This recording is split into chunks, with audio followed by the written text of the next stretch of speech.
I'm going to call tonight's meeting to order. All rise for the flag salute.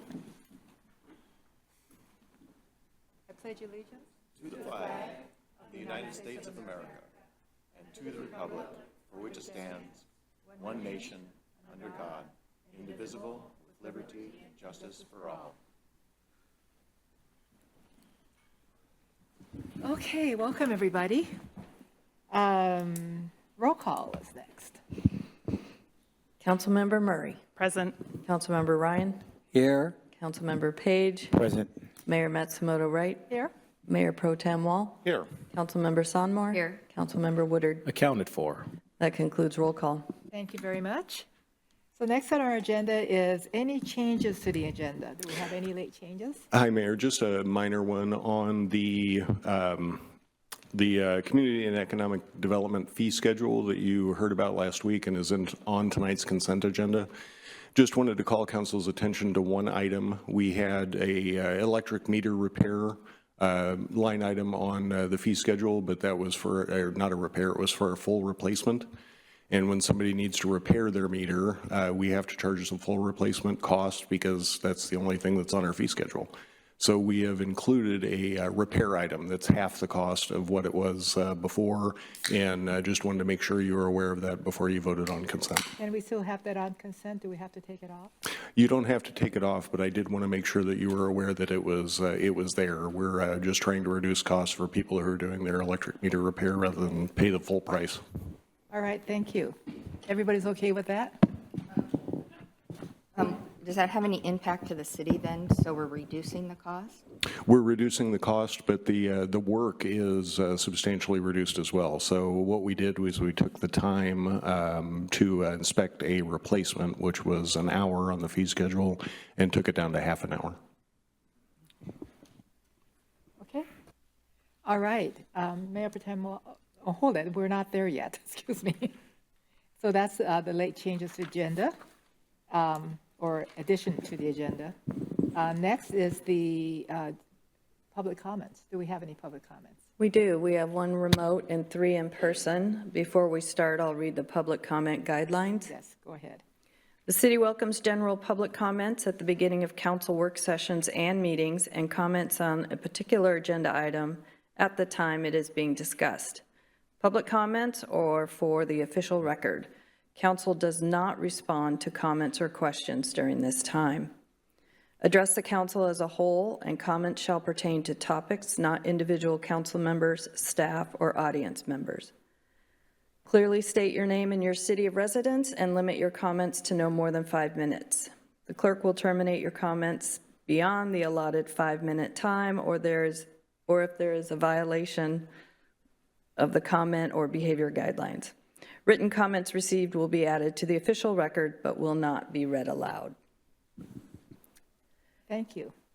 Our first public comment is a remote one. Adam signed up to speak online. So Adam, you'll have 5 minutes. Hi, can you hear me? Yes.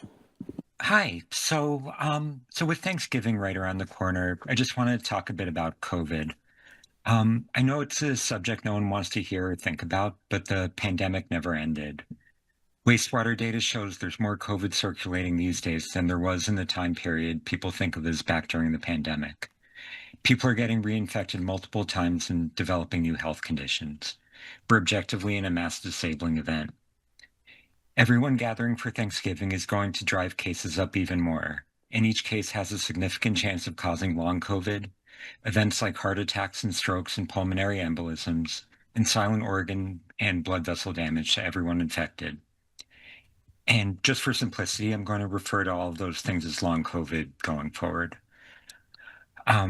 So even if it's something as casual as making a few posts on Facebook, I'm hoping the city can do a small public health information campaign over the next week, and then hopefully keep it going and expand it going forward. Remind people that COVID is spreading. Remind people how COVID spreads. Remind people how to protect themselves from COVID. Remind people the consequences of getting COVID. I'll try to quickly provide you and everyone watching this with some of that information now. 1, COVID is airborne. It spreads by one person breathing it out and another person breathing it in. It lingers in the air like smoke. All it takes is one breath. 2. COVID spreads both with and without symptoms. Half of cases have no outward symptoms at all, and all cases have a highly contagious pre-symptomatic period. Everyone who isn't consistently masking could have COVID and be spreading it right now. 3. If you don't want to get or spread COVID, you need to wear an N95 mask that fits you. You can further help protect yourself and others by running air purifiers and opening windows. Surgical masks won't protect you, and washing your hands won't protect you. 4. COVID is not a cold or the flu. It's a multi-system vascular disease that damages organs and blood vessels and the blood itself. It damages the immune system, not only leaving you more susceptible to other viral and bacterial and fungal infections, but also reactivating latent viruses like Epstein-Barr, HPV, and shingles. It also causes dementia and Alzheimer's. There's no such thing as a mild COVID case, even if outward symptoms sometimes present themselves that way. 5. Every single person is highly vulnerable to getting long COVID, even those vaccinated, even those in perfect health, even those who have felt totally fine after getting infected so far. Each reinfection is a roll of the dice or worse. The CDC puts those odds at 1 in 5, and many reputable studies show it to be even worse. 6. Getting vaccinated is important, but it's not a pass to 2019. It does a very good job at preventing death in the acute phase of the disease, but it won't prevent infection, transmission, or long COVID. Also, the protection that it does provide wanes rapidly over the course of 2 months. Think of it like an airbag, something you want to have but never want to put to the test. 7. Our COVID tests miss most COVID cases. You can increase test accuracy by doing a combined cheek, throat, nose swab, where you go low and slow into your nasal cavity instead of up your nostril. 8. Long COVID is now the #1 health condition in children, having surpassed asthma. 9. Unchecked COVID spread is increasing poverty in our community. It disables people and removes them from the workforce. I could go on, but I'll stop there for now. I'm just hoping you'll remind people about COVID so that Thanksgiving doesn't lead to anyone being disabled or killed. Whether we like to admit it or not, COVID is objectively the #1 threat to the well-being of every single person in Mountlake Terrace. And I'm hoping that as the leaders of our town, you'll join in the fight against the needless suffering it's causing. If you have any questions or need any help, please don't hesitate to contact me. I'd love to help. Thanks.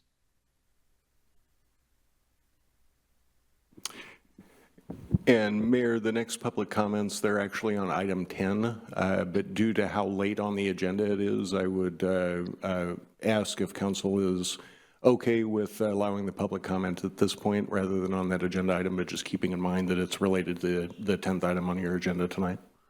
Well, Is everyone okay with that? it's that. Okay. All right, we'll have you come up. Oh.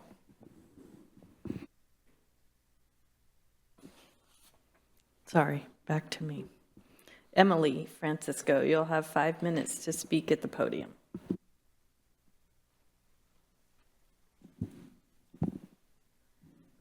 Hi, I'm Emily Francisco, a student at Mountlake Terrace High School. I'm here tonight because young people do care about what happens in our city. We see the impacts of decisions every day on our families, our classmates, and in our communities. And from a student perspective, the DEI action plan is something simple, making it easier for people to understand and participate in our own local government, even if we can't vote yet. The DEI action plan is about making the city easier to understand and easier to participate in, like clearer information, better accessibility, and helping residents know how to speak up and get involved. The survey showed strong support for these improvements, and they match what students want too: transparency, fairness, and a community where everyone feels welcome. Please adopt this plan. It's a simple step forward towards moving an accessible, inclusive Mountlake Terrace, and one that young people like myself would be proud to grow up in. Thank you.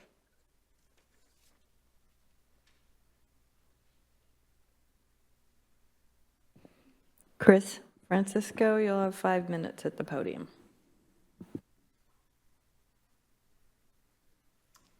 Yep. My name is Chris Francisco. I'm a resident of Mountlake Terrace since about 2004, and I'm wishing I'd gotten to go first. That's my daughter, by the way. Yeah, I also just wanted to support my my daughter and the DEI action plan, and I know it is community driven. It's simple, you know. DEI, it's a very loaded term these days, but it's not crazy requests we're making. So I just want to encourage you to support the plan. Thank you.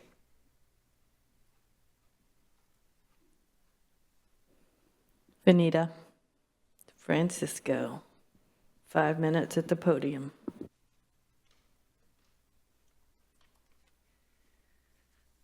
All right. Good evening, Mayor, Mayor Pro Tem, and council members. My name is Vanita Francisco, and I serve on the Diversity, Equity, and Inclusion Commission. I'll be presenting the updated plan with Carolyn shortly, but I wanted to provide a personal comment first. Mountlake Terrace is a city where people step up.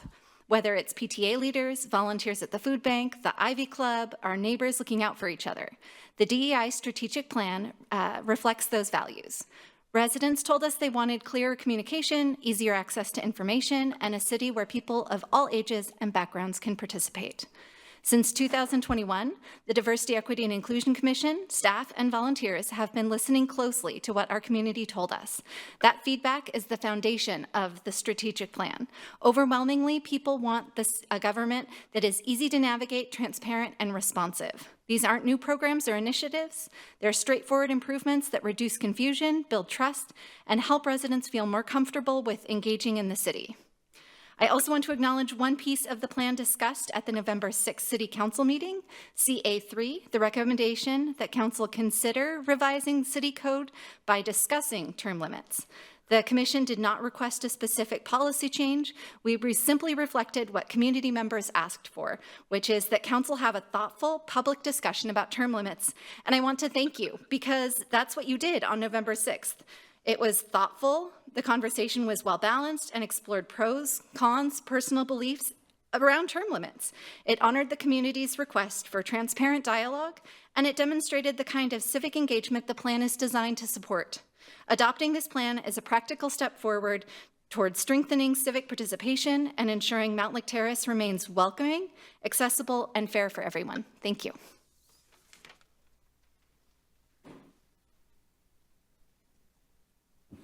That concludes public comment. Thank you. Thank you, everybody. Okay, next is the consent agenda. Mayor Pro Tem Wall. Thank you, Madam Mayor. Move to approve the consent agenda items A through E. Second. Is it moved and seconded? All in favor? Aye. All opposed? It has passed. And we'll move on to number 5, which is the review and the public hearing, vote on the biennial budget amendment.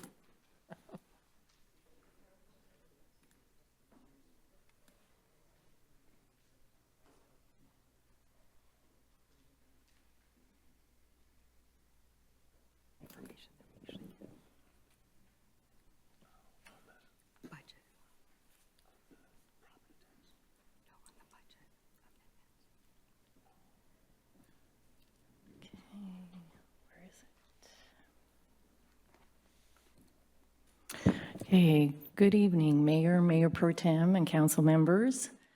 Let me share. Okay. Where is it? It's hidden. There it is.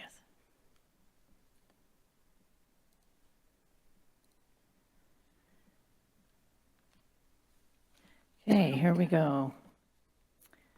So tonight, we're going over the biennial budget amendment.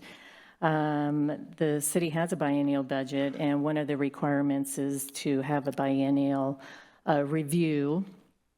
And also, here's another heartfelt wishes from the Finance Department for a Happy New Year.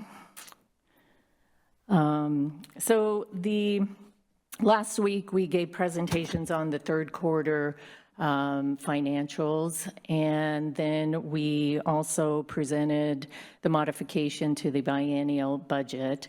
And the modifications had changes in the beginning fund balance, and the original budget was prepared prior to the year-end close, so the beginning balance was just a forecast at that time.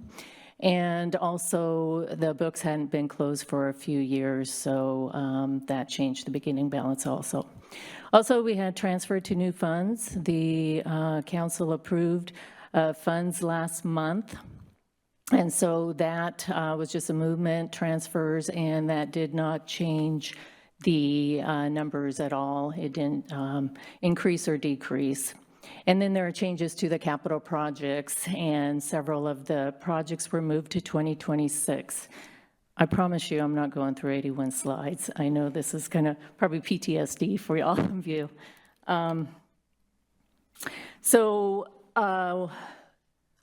This is the budget amendment summary. So the next two slides, the 2025 and 2026, the original adopted budget is in the packet. So you can see that there, and it's been on our website. All the materials are available on our website. So I won't go through each one of those. And the kind of the summary of this is that the beginning balance in 2025 is actually $4.7 million more than forecasted. And then there are the transfers to the new funds, and those do not have a financial impact. And then several of the projects were moved from 25 to 26. And there were also capital projects throughout the year that have been brought forth by staff that have been approved by the council, and those are included also in the budget amendment.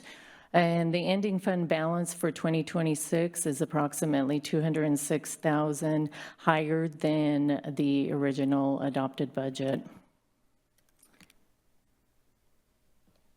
So tonight is a public hearing. We're required to hold a public hearing for the budget amendment. And that will be followed by a vote. And that's all I have. Does anyone have any questions before we open?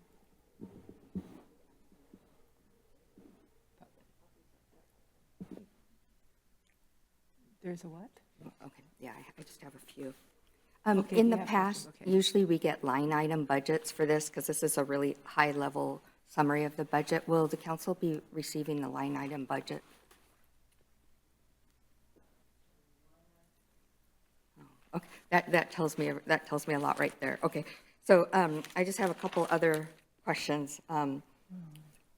So 2025 is a risk alert, signaling a risk of a shortfall in 2025. Can you explain the 7 shortfall in the budget this year?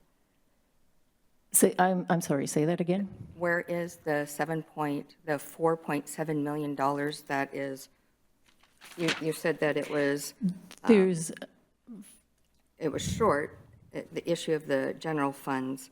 Can you explain the shortfall of the budget this year? Yeah, so the beginning fund balance has changed for, I think, every fund because the books weren't closed yet, and it was a forecasted amount. The books haven't been closed for several years, and so the beginning balance every year during the budget process was just a forecast. And so there is a $4.7 million increase. Some of the funds were lower. But we already knew in 2022 and 2023, we were already short already. I wasn't here in 22 and 23. This is a new beginning balance that was not in 22 or 23. It might be a separate item. Okay. Is it possible to receive a monthly dashboard, or I'm asking for a monthly dashboard for the actuals versus the budget for the major funds, so we can see that? Sure. Okay. I have some others, but I think I'll stop there. Well, I was going to ask if there were any more questions. Does anyone have any before we go back to?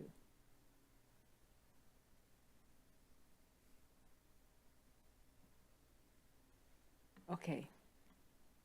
Mayor Pro Tem Wall. Thank you, Madam Mayor. Move to open the public hearing.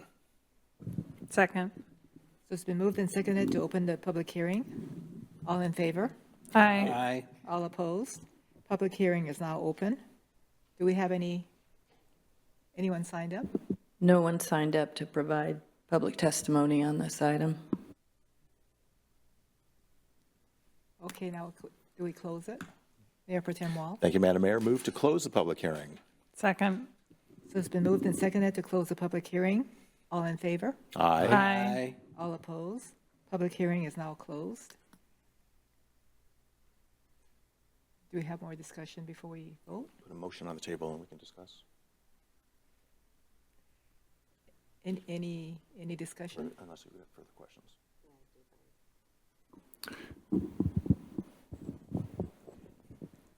All right. Okay, Mayor Pro Tem Wall. Thank you, Madam Mayor. Move to adopt the biennial budget amendment ordinance. Second. It's been moved and seconded. Discussion. Now we can have discussion if we want, if anyone has anything. Okay, Mayor Pro Tem Wall. Call for the question. All in favor? Aye. Aye. All opposed? So that's 6-1, and motion carries. Thank you. All right, so now we can move on to the next, which is the review, public hearing, and did the lights just go out? Review, public hearing, and vote on ordinance adopting property tax levy. And with our finance director, I forgot to mention your names earlier on the first one. So Circus Salaman and finance technician Caitlin Renke.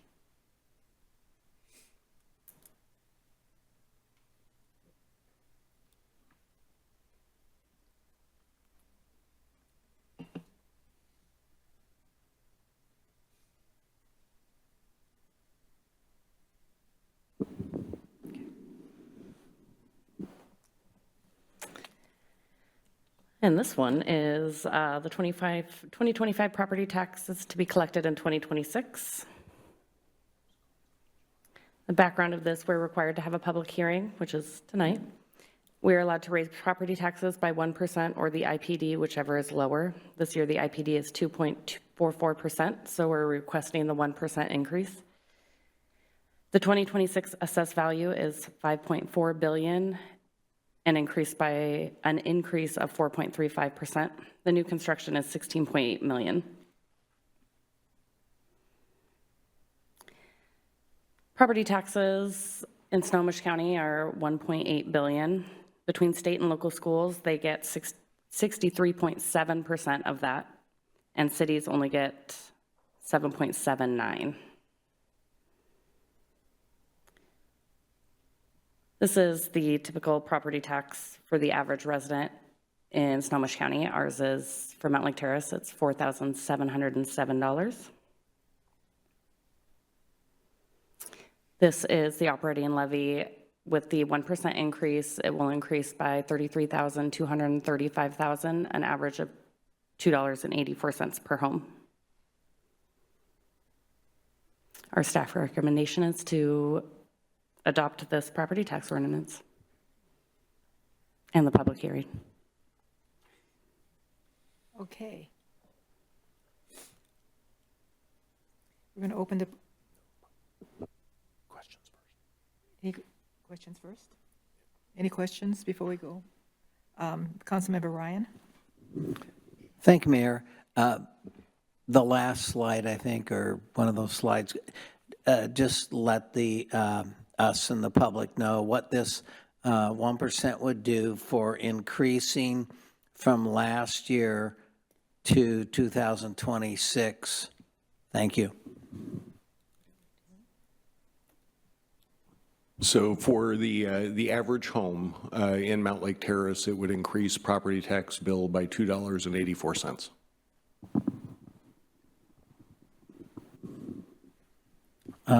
That's cheaper than a cup of Starbucks coffee. Thank you. Anyone else? Go ahead, I'll Councilmember just Sandberg. add to the general property taxes. Also, we have to realize that we are going to be raising, it was in the budget forecasted for 3.5% for water, and then we have sewer and stormwater. I think stormwater was 3%. Garbage is also going up. RFA announced that they're going up $7 per month, and a lot of things are going up. So I think we have to be real careful of what we're asking our residents to pay for. Thank you. Mayor Pro Tem Wall. Thank you, Madam Mayor. Move to open the public hearing. Second. It's been moved and seconded to open the public hearing. All in favor? Aye. All opposed? Public hearing is now open. Do we have anyone signed up? No one signed up to provide public testimony on this item. Thank you. Mayor Pro Tem Wall. Thank you, Madam Mayor. Move to close the public hearing. Second. So it's been moved and seconded to close the public hearing. All in favor? Aye. Aye. All opposed? Public hearing is now closed. Mayor Pro Tem Wall. Thank you, Madam Mayor. Move to adopt the public property tax levy ordinance. No discussion? Just, Well, motion. Second. oh, okay. All right. It's been moved and seconded. Discussion. Now we can have discussion if it, Mayor, Councilmember Ryan. Thank you, Mayor. I know this is a increase. We've increased this every year since I've been on the council for 18 years. And 1% I can go for. I don't want any more. I know it's not going to be a lot more for the city with our deficit coming, as this will, I believe, increase 33,000. Is that correct? Okay, so we'll get $33,000 to help us with the 1.3 million deficit. So thank you. Anyone else? Councilmember Murray. Thank you, Mayor. I would just echo Councilmember Ryan. I think when we think about, I hear costs are going up everywhere, and that is true for the city as well. So I think it's important that our residents understand that. When we talk about this tax increase, I think oftentimes people just hear council increased taxes.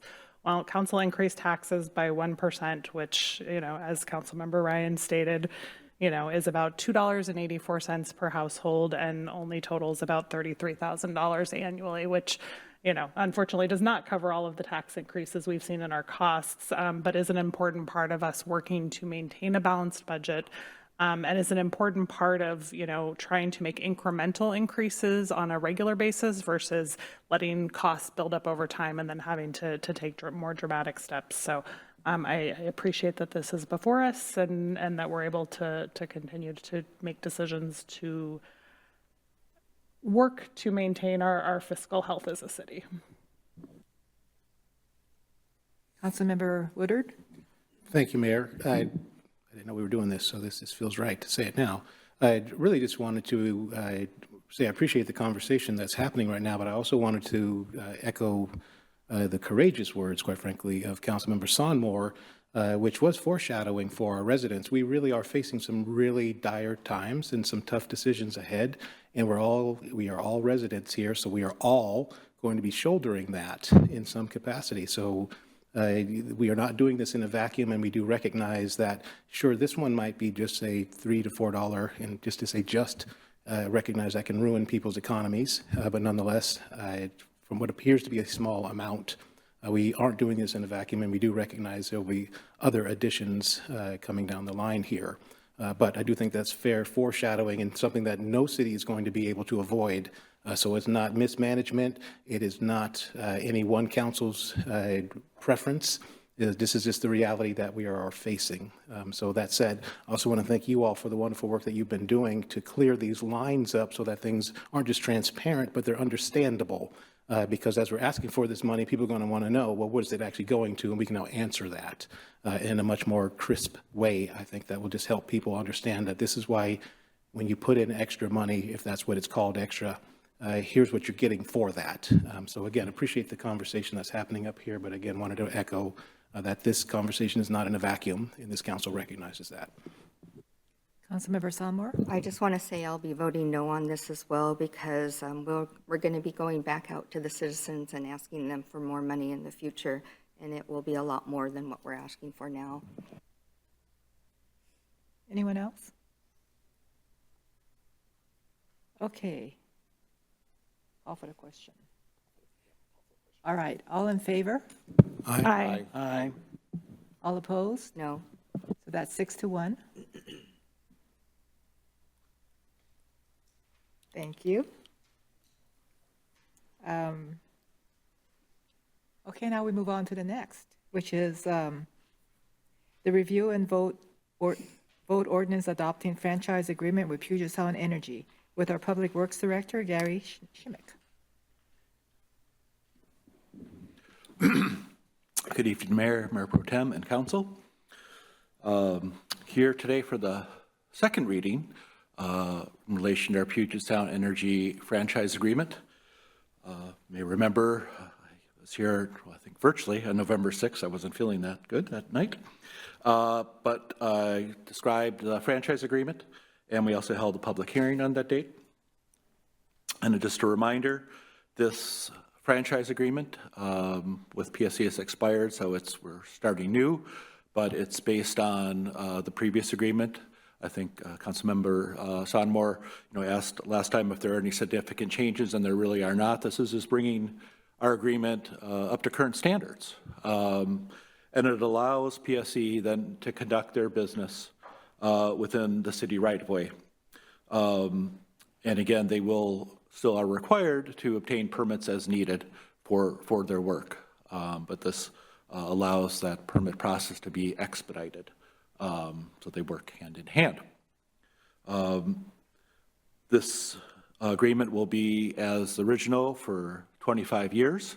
However, a new part that was not included last time is there's option for 2 5-year extensions. And a question that came up last time too, this does need to be requested by PSE. And there's a certain amount of time. It has to be within 180 days of termination of the agreement, but they do need to request that. And then again, if when we get to that point, 25 years from now, if you do vote yes, it would come back again to council for those extensions. It's not just automatic. And we do have our attorney, Lisa, on the line with us too. Marshall, if there's any questions for her or myself. Okay. Does anyone have any questions, comments? Wow. Okay. Mayor Pro Tem Wall, are we going to do? Thank you, Madam Mayor. Move to adopt the ordinance and franchise agreement authorizing Puget Sound Energy to conduct their gas distribution business within the city right-of-way as described per the documents. Second. It's been moved and seconded. All in favor? We don't have to discuss this. All in favor? Aye. Aye. All opposed? It passes 7-0. Okay, so then we move on to your next item here, which is the review on the on-call engineering agreement with Parametrix for 2.5 mg water tank recoating project. We're finally getting that done. Yes, thank you. It's coming. So just a reminder, context for on-call agreements at large for public works. There's typically 2 reasons we use on-calls. One is when we just don't have enough staff to do work, so kind of a staff extension, or where we just don't have the in-house capabilities, engineering specialties. And this really falls into the latter. This is a very, with the work order that we're going to get into, falls into more of these specialized categories. But there's 2 elements to this. The first is a request to increase the contract amount via an amendment with Parametrix from $200,000 to $600,000, so $400,000 increase. So that's number 1. And that will allow us then to, for the second request, to move forward with a work order under that on-call contract to continue to provide support for the recoding and seismic retrofit for our wonderful water tank. And again, the reason why we're choosing Parametrix and their subcontractors is the expertise required. So for the recoding, it's, we have to be cutting edge, make sure we're using the right type of materials to coat the tank inside and out. And there is going to be lead abatement for that tank. So some very serious environmental work done on that. So this is needs to be done by very qualified experts. Again, not that our in-house staff are not qualified, but this is something very specific. And then the second part, again, is the seismic retrofit. And we just do not have that level of expertise on the geotechnical and structural requirements for the tank. So that's what the work order is for. So again, just to recap, we're 2 requests to increase the on-call amount overall from 200,000 to 400,000. I'm sorry, that's 600,000, and then move forward with a work assignment for about 400,000 to do that work. We'll have $65,000 remaining on the on-call, and I don't know, that'll be for 2026. I'm not exactly sure what we will be using that for. Again, we don't have to use it, but again, it'll be for 1 or 2 reasons. Either we just don't have staff for work or some expertise. When work order number 4 would be complete, we will then be ready to go out for bid for the recoding and the seismic retrofit. If we, as everybody knows, bid prices are a little bit unpredictable at this time. So if the costs are higher than anticipated or in the budget that Sergey just talked about, and Jeff and I talked about this today, the priority would, of course, be the seismic retrofit before the recoding. But I'm not saying that that's going to happen. They might be able to happen at the same time. It will just be dependent on the bids. But we, again, will be ready to have the bid about mid-next year when this work order is complete. But that, I'll just ask if you have any questions. Anybody? Councilmember Ryan? Thank you, Mayor.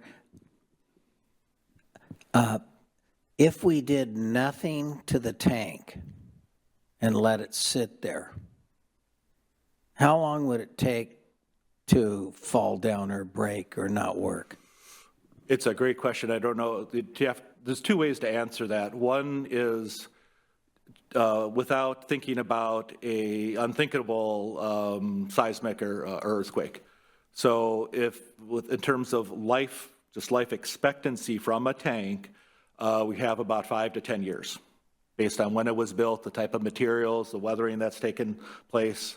So we're in that range. So so in other words, it's getting close to its end of useful life, right? What seismic event could it handle? I don't know if I want to go on record to say that. I just don't know, right? But it won't, when we're done with the seismic, it'll be, with this retrofit, it'll be much higher. I'm going to just go off.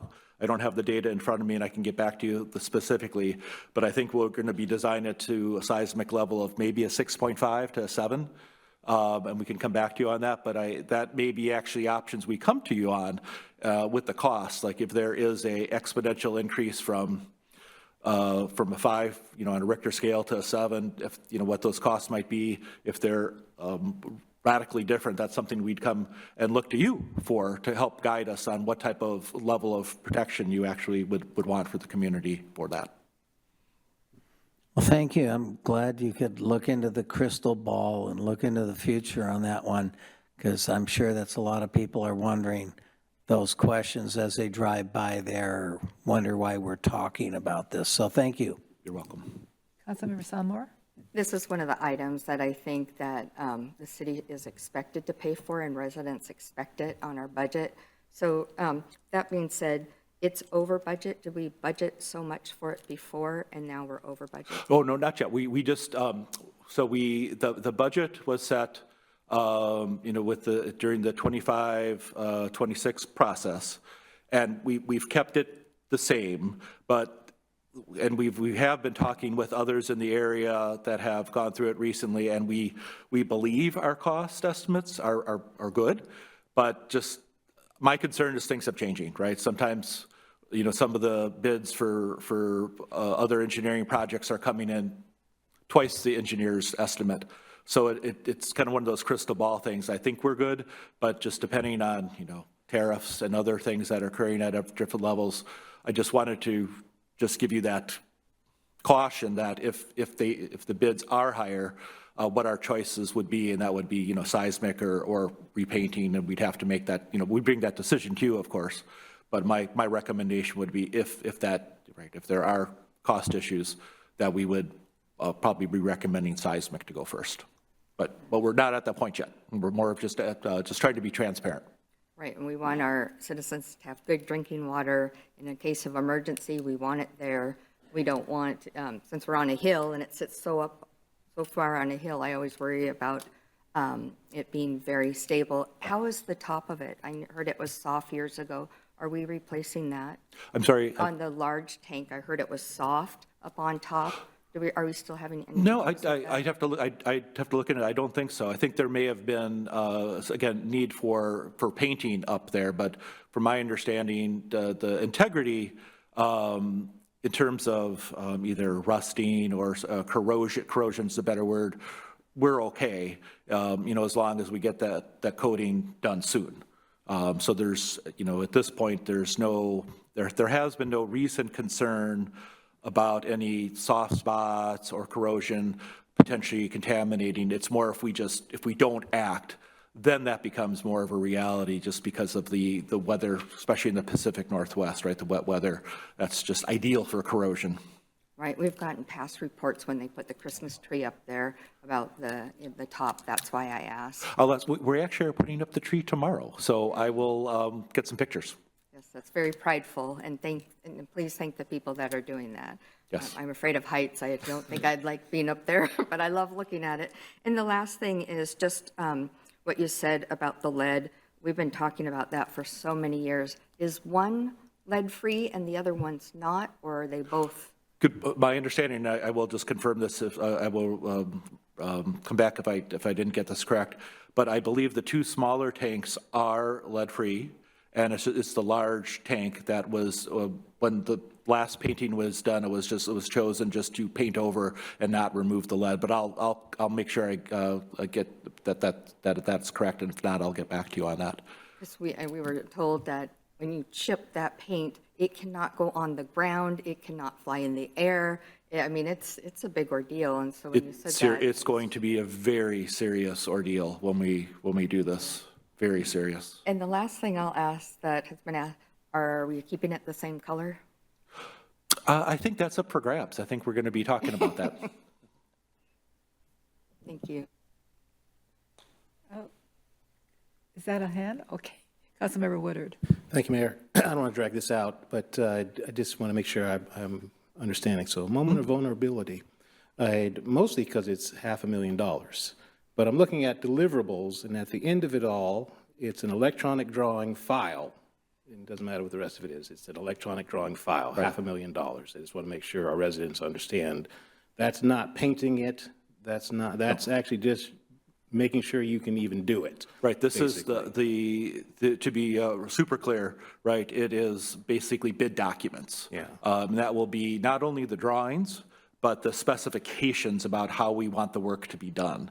So everything that's needed for for hopefully many contractors to bid on the work. Yeah. And that will be it. So there will be all that information. What they're providing then, in other words, just for summary, is all the information we need to get it on the street for a bid. Perfect. And so that said, I just want to, and I'm sure everybody already understood it, and it's, for me, I'm just getting there.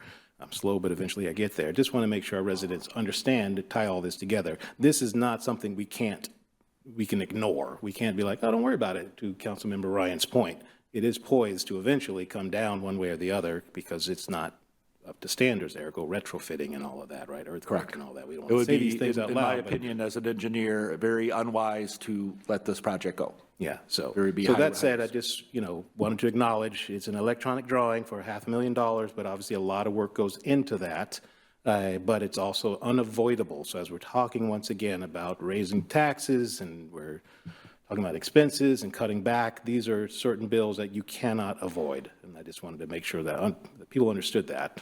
And then I just hope those bids come in lower than we expect because there's so many who want to make this iconic space theirs because that's what they get the opportunity to do. Yes, and it is just to add what some of the comments here, the lifespan that we have with this is what is expected to be. So in other words, the original design and construction, good job, right? It just, the predecessors did well. So this is about the time we were expecting. It's not, we didn't get shortchanged or it wasn't poor construction. This is the time that we should be considering this. So that's also good news. That's also a good news story. Yes, thank you for adding that. Okay, anyone else? Mayor Pro Tem Wall? Thank you, Madam Mayor. Move to approve the amendment number 2 to the on-call agreement to increase the total contract amount to $600,000 and authorization to approve or also approve and execute work order number 4 in an amount not to exceed $400,000. Second. Okay, it's been moved and seconded. All in favor? Aye. Aye. All opposed? Motion passes. Thank you very much. Have a good evening. Okay, the next is the review of the agreement with Recreation Conservation Office for Evergreen Playfield number 4 with our Recreation and Parks Director, Jeff Betts. Well, good evening, Mayor Pro Tem and council members. I'm Jeff Betts, Recreation Parks Director for the city. I'm voting for Husky Purple and Gold for the water tower, but I don't know if I get a vote, Gary. So tonight, as mentioned, we're here to review the agreement with the Washington State Recreation and Conservation Office to fund a grant application from last year's cycle. So that grant application was for Evergreen Playfield number 4. So just last year on April 4th, council reviewed a resolution to apply for that grant. And that field, Evergreen Playfield number 4, is located just northwest of Terrace Park School. In the scoring criteria and process, the project scored 10th overall out of 44 applications statewide. So it just landed us right into the funded category. This grant category is exclusively reserved for outdoor recreation facilities such as ball fields, courts, swimming pools, mountain bike tracks, and skate parks that serve youth through the age of 18. So if you remember last year, we replaced lighting on Evergreen Playfield number 5, the field adjacent to it to the east side. So the scope of this project would essentially add on to that existing one. There are no lights on Evergreen Playfield number 4 currently. So the scope would include 5 new LED light poles and fixtures with remote access. And so this project, we'd be able to add on to the remote lighting that was already installed for 5. So we wouldn't need a new remote lighting piece for that, but it would basically just be able to build on to the existing.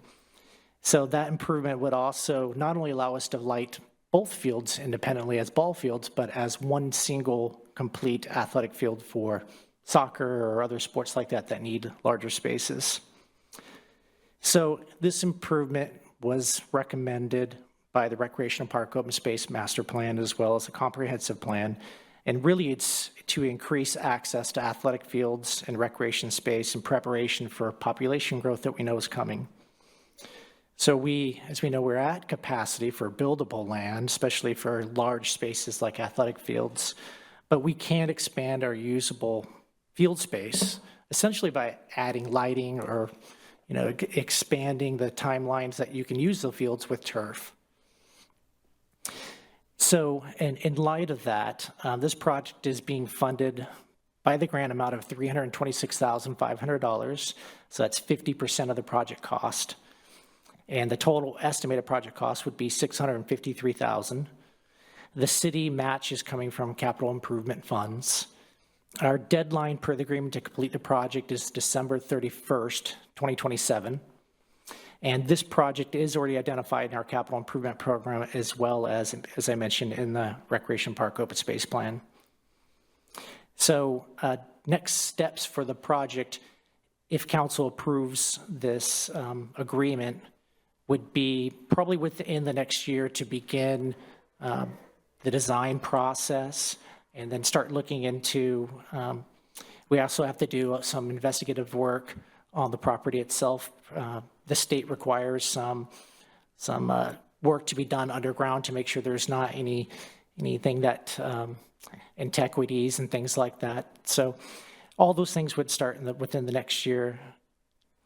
And then construction would be probably in 2027. So definitely is a summertime project due to the location. So the school district utilizes that field during the school year pretty exclusively. So we do rent it out in the evenings, but to do a construction project, we would need the summertime. So this item is on the council agenda for approval on Thursday, December 4th. This is just the review process. But staff recommendation is to vote on Thursday, December 4th, and can be placed on the consent agenda. Are there any questions? And I know I just saw you for a couple hours, Ken, the night before last, but I'm just going to ask a couple. On the soccer field, I saw the backside a couple nights ago, and I was just like taken away because it seems like the lights are up higher, but it was really pretty the way, are the poles higher now in one area? Yeah, the existing left and right field poles were already 90 feet, but the other poles are a little bit taller and they're able to be angled downward so the light doesn't spread as far. So it's much more of an aimed kind of effect, so it doesn't spill over into other areas you don't want the lighting.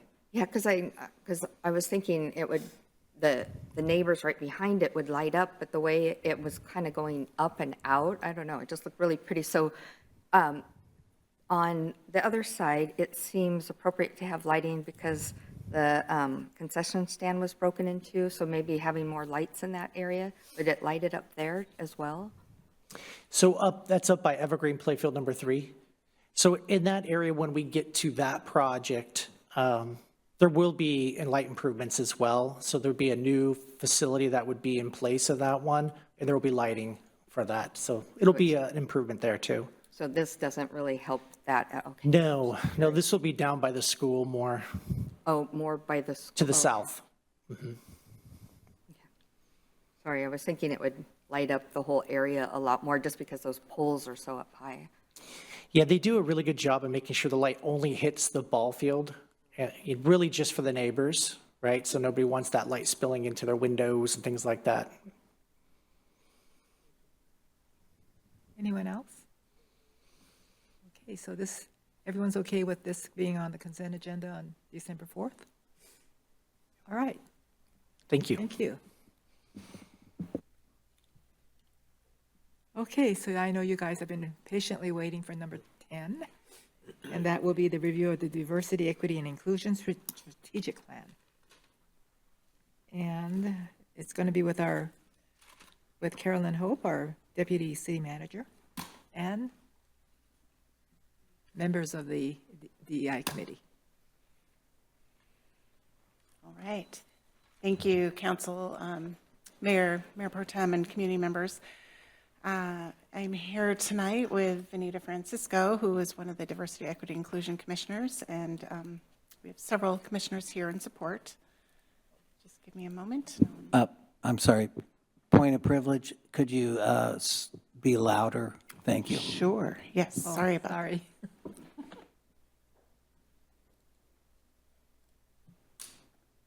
Oh, wrong one.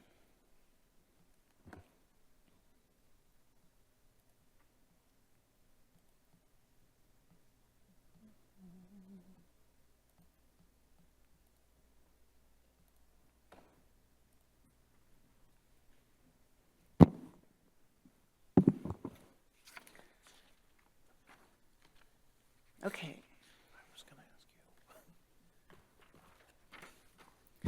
All right, thanks for your patience. So tonight we're here to discuss Together We Thrive, a strategic plan for advancing diversity, equity, and inclusion. We were here 2 weeks ago, and we spoke about changes to the plan based on public comment. And last time we got together, council had some suggestions. So tonight we are here to focus on those changes to the plan that council recommended last time, and also to continue to highlight the changes we made since the public comment period. If you feel inclined, you can vote tonight. If you don't, we can talk about next steps at the end of the meeting. As far as the agenda goes, as I mentioned, we'll keep it brief and kind of focus on what the changes were that we discussed last week or 2 weeks ago. Just a reminder that we've been here each year for the last few years to talk about how to get a strategic plan completed. We were thankful to get some funding through ARPA to support this work, and have given council updates over the years. And I just wanted to highlight tonight that in the council's adopted strategic plan, that diversity, equity, inclusion work is supported throughout the document, in particular in the vision statement, and also in 3 of the 4 sections of the strategic plan. I'll turn it over to Vanita.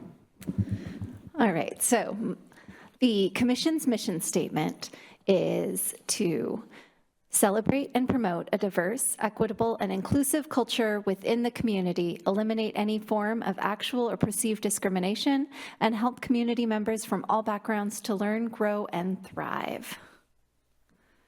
So the Diversity, Equity, and Inclusion Commission was created by City Council in 2020. And at the first meeting, the purpose of the commission from the City Council was to promote and embrace diversity through action, education, and guidance. The commission seeks to foster an understanding that includes, accepts, respects, and appreciates each individual member of our community. And they started the ground running in October of 2020 with their first meeting. At their second meeting in November, they began on a work plan. And the work plan was discussed to outline city actions that can be taken to help support our community. And a lot of effort has gone into creating this very robust document that has been presented to council. So we collected data a lot of different ways, and we have been. So a survey online was open between 2021 and 2025. There were listening sessions back in 2021. There were community conversations that are more outlined with photos in our proposal to you. And those happened in 24 and 25. And then the continual engagement with the Diversity, Equity, and Inclusion Commission, the staff committee, and continuing to listen to our community, everybody who lives here. So that's a little bit of the background on what went into creating this document. Thanks, Vanita. So tonight we're going to focus on the action plan, and just to remind folks who might be watching from home, within the plan there are, in Chapter 7, there's a table that's quite long, and it has 3 sections of recommendations. One is on personnel policies, one is on city operations, and the third one is on improving community access to city government. And within each of those sets of recommendations, we have the recommendation, who will lead the charge on that work, the status of that work, and performance metrics that we can measure in the future if we move forward with them. So I won't go through these in detail, but I wanted you to know I have the recommendations summarized here on the slide in case we want to go back and show these. So recommendations 1 through 5 were about the personnel policies, and then we had the city operations policies. So far, there have been no changes to those. And then in the recommendations to improve community access to city government, which are sort of those externally facing recommendations, we had some changes. So CA2 and CA3, we talked about these a bit last time. So the first one, CA2, we did not change since our meeting on November 6th. And the second one, there was a recommendation from City Council to provide some new language, which reads, allow more opportunities for community members to participate in leadership roles within the city and bring new ideas forward. Go ahead, we have a question here. I remember talking about that last time. This was, Councilmember Wall spoke about term limits, and there was a conversation amongst the council about that. And he proposed some language, and it's here for you to discuss. And if you want to make changes, we're open to making changes. Talked about volunteer opportunities and the ambassador volunteer opportunities, and then we were told we could write emails and ask for other things to put in. So I'm trying to clarify where some of the information's come from. Yes, this proposal for CA3 came from Councilmember Wall, and to your point. But we never, I mean, we asked, because he had 3 points, and we tried to clarify them in here, but we didn't really even clarify them, if I remember right, because we were trying to figure out what they were. So if that's what you said that you put in there. Yes, Mayor Pro Tem Wall, would you like to clarify? Yeah, just following up. I think the intent of the goal is laudable, which is to get more people involved in the city. But I think there is concern and not a majority of, well, I guess speaking for myself, as I indicated 2 weeks ago, I fundamentally don't believe in term limits of any sort, but I do want to encourage people to get involved. And so my suggestion, I didn't want to eliminate the entire recommendation. I wanted to focus on what we're trying to achieve, which is get more people involved in government. And so I just offered different language that would help achieve the goal without eliminating the whole thing entirely because of potential opposition to a certain term. I thought it was still worthwhile to bring forward the idea as a whole. So, and I can expand again on what my thoughts were on term limits from our last meeting, which is, you know, there are other than fundamental opposition. It's not just that. It's about things ebb and flow. And sometimes, and we've actually had these conversations in the past on the city council and thought that it was not a good idea at the time. Now, of course, we have a new council and new members that have new ideas, and so it's worthwhile having that discussion again. However, the reason that we said no last time was because volunteers come and go. And sometimes we have an influx of volunteers, and right now we do, and we're very fortunate for that, and we want to find opportunities to get them involved. And then at other times, we struggle to fill the roles. And so term limits could potentially have a negative impact on getting people involved in government, in our local government here. So that was the reasoning behind it. That was, and again, my thought process is, it's still, the idea of getting more people involved in government is a laudable goal and a recommendation worthwhile, worth considering and including, rather than eliminating the entire recommendation. Councilmember Ryan? Thank you, Mayor. I agree with the new wording. Thank you. Councilmember Page, did you have your hand up? Yes, I did. I think that regardless of how we feel about a term limit or not term limit, we have to keep in mind what it is that is in front of us. And what's in front of us is a recommendation, from the commission. I had opportunity to do something that I hadn't done in a few years, and that was to just go back and look at the archives of meetings 2019, 2020, when this commission was being thought of, talked about, and decided upon. And the questions and comments back then, as this commission was forming, was, and and I think Benita said it best, you know, action, education, and guidance. That's what was asked. That's what the discussion was in 2019, 2020, when this commission was even being thought of. And when this commission was finally put together, you know, that's what the ask was of this group. It's taken a little while, but the ask of this group was, and a reminder to this group was constantly, you're an advisory group. You know, we're not they were not regulators. They're not regulators. They were an advisory group. And their mission statement, and thank you for reading the mission statement, because I think that's important part of this whole entire thing, where the mission statement speaks to, like you said, 3 to 4 of the 25, 29 strategic plans. You know, the community engagement, the growing the vibrant community. And I think that when we look at these action plans, you know, we've got to ask ourselves, what is it that the commission is asking of us? They're not telling us to have term limits. They're recommending that we consider that as one of the options of this action, of the various things in this action plan. The decision is up to us, whether or not, you know, as a group, we decide we want to have term limits on commissions or on the council itself. So let's not forget that.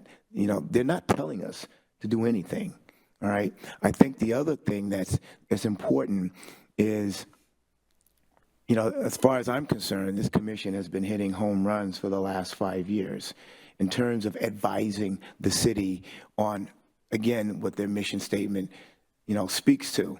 And the mission statement, you know, again, is the mission statement is to celebrate and promote a diverse, equitable, and inclusive culture within the community. But it also says provide recommendations to the city council that identify opportunities. That's what this is. Opportunities to address DEI issues, promote DEI programs, and to provide guidance to create a more accessible, safe, welcoming, and inclusive government and community. Now, when I think of what the commission has done as far as getting people more interested in city government, I think of the recommendations. They didn't tell city council how to do proclamations, but they made recommendations on how to do better, effective proclamations. And what that has resulted in, and new groups coming into this building, new groups being involved in different things, such as in our welcoming immigrants, our Children's Day, Ramadan, student engagement, where they have, I think, their second or third student involved in the commission, Juneteenth, and just the fact that now we've had more different diverse groups in this building, I'm told, than historically has ever been. The fact that we've had so many people signing up for the ambassadors. We sold out city government 101 within hours, you know. So I think that what they've advised us to do in the city complied, did what was asked of them, or if I recall when I was on the commission, politely told to them to do, okay? So when we look at these action plans, you know, we should look at them as a whole, and not everything is going to be something that the council is going to necessarily want to do. But they done, I think, a damn good job putting together all the possibilities of things in order for us to grow a vibrant, diverse city with an equitable lens. And we should look at that as a whole, move forward, accept the plan, and then those things that the city wants to do, they talk about, vote upon, and do it in increments of time as is befitting for those events. And I think that getting tied up over a term limit that some folks want and some folks don't want, yeah, we do want opportunity for people to come to join these things, and we don't want there to be this big hole where people aren't applying, but that's up to us, and that's up to the city, you know, to make sure that information is going out, make sure that those invitations, are real, and make sure that we're doing things as a council, to make sure that people see what we're doing, understand what we're doing, and we're inviting them to come look, see, and understand. And I feel like I'm rambling, so I'm going to stop. Okay, but the point is that this is an action plan of ideas, of advice, and that's what they were asked to do. I've had conversation as a commissioner with a couple of council members, and every time we stopped and talked, it was, we need a strategic plan. That's what was being said to me. So now we got one. And we should accept it as it is, move forward, and then make decisions with things as we go along. Because not everything is going to happen tomorrow, but and some may not happen at all. That's all I got.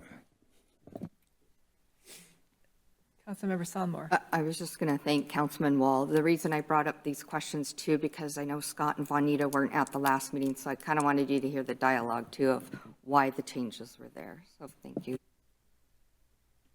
Councilmember Woodard. Yeah, I appreciate everything I'm hearing.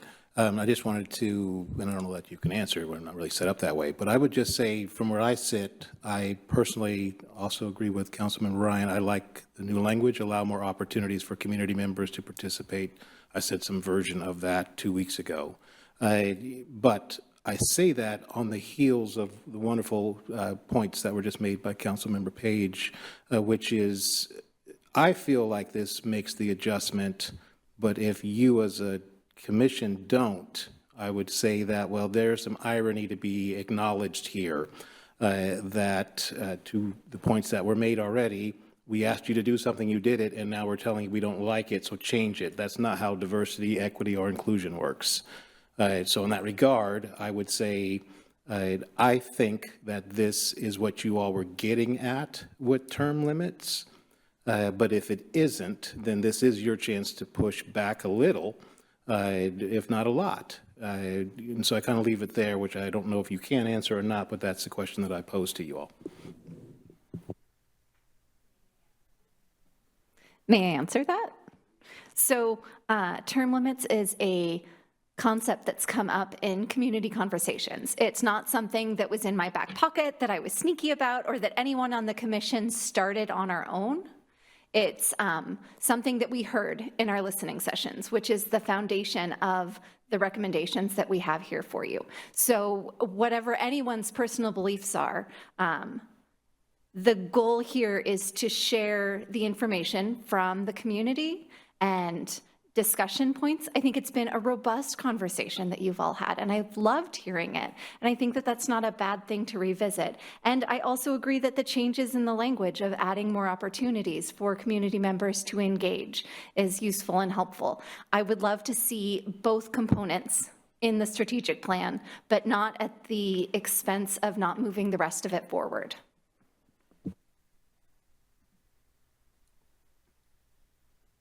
All right, so how I see it is that this is just another version of pretty much the same thing. And these are just recommended changes. So if we do vote, we are going to vote with recommended changes or without recommended changes. Is that correct? I think at the end of the night, we would just vote on the plan, and if anyone wants to amend any of the recommendations, we can entertain an amendment to a motion. The plan has these changes already in it, the one that we're going to be voting The on? plan has these changes in it right now, yes. Okay, I just wanted to clarify that for people. Councilmember Woodard? Thank you, Mayor. I suppose a follow-up that I would have had as a statement, not a question, would be, I think from where I sit, I don't know that these two, the lined out and the new addition, can't coexist, meaning that it just reads as is. Consider revisiting the city code all the way down to allow more opportunities. I don't know how those aren't competing, so maybe there's a compromise there. And I say that to point out, firstly, I presume that you didn't just listen, that you all then asked the question. in Washington State, are there term limits in any cities? And you can do a quick Google search and you'll see Port Angeles comes up, and then these mysterious other cities that aren't named. So it isn't a very common practice being the point, but it's not in practice. Which again, it just says consider it, doesn't mean act upon it. Because again, at the end of it all, I'm thinking to myself, well, if this is what you all want, I have a hard time reconciling us changing it doesn't defeat that this is a DEI strategic plan, not a, I want to swallow the pill better and easier. It might be a jagged little pill for some of us, right? So in that regard, I'm thinking to myself, why can't they coexist? Because I personally can't have that without the allow more opportunities, because to me, that's the bigger picture here of why I would have term limits personally. But I also feel like, you know, the beauty of a city council is you have term limits every day. I mean, every 4 years we think we vote, but you're getting evaluated every day. So the term limit idea is already handled. But then if you look at our commissions, well, then you're talking about I need more room, more space. I've brought that up in the past. Other council members have brought versions of that up, which is why we have these new ideas. We also have a leadership that is very creative and literally being recognized across the nation in some cases, if not just the state, for the ways that they're making this city more accessible, which fits in that to me, which is why I also like that we name the MLT Community Academy and the fiscal sustainability and all that. But nonetheless, going back to the point, is there a way, and I guess I'm asking this council, can we consider revisiting the original lined out, unlined out, and include the allow more opportunities? Nice little compromise. So I'm not sure who I'm asking that for, but I'm asking that question. Like, is that a modification we could accept? Yeah, so as I'm reading it, you know, again, to me, I didn't have a problem with it because I'm a big believer that we are all under term limits. So in that regard, you don't need to put a real one in place. But nonetheless, I was noting 2 weeks ago, but here again, that the word is consider. It doesn't mean do, it just means consider. So again, it was consider revisiting. So I didn't feel like that was locking us into anything, and it was a recommendation.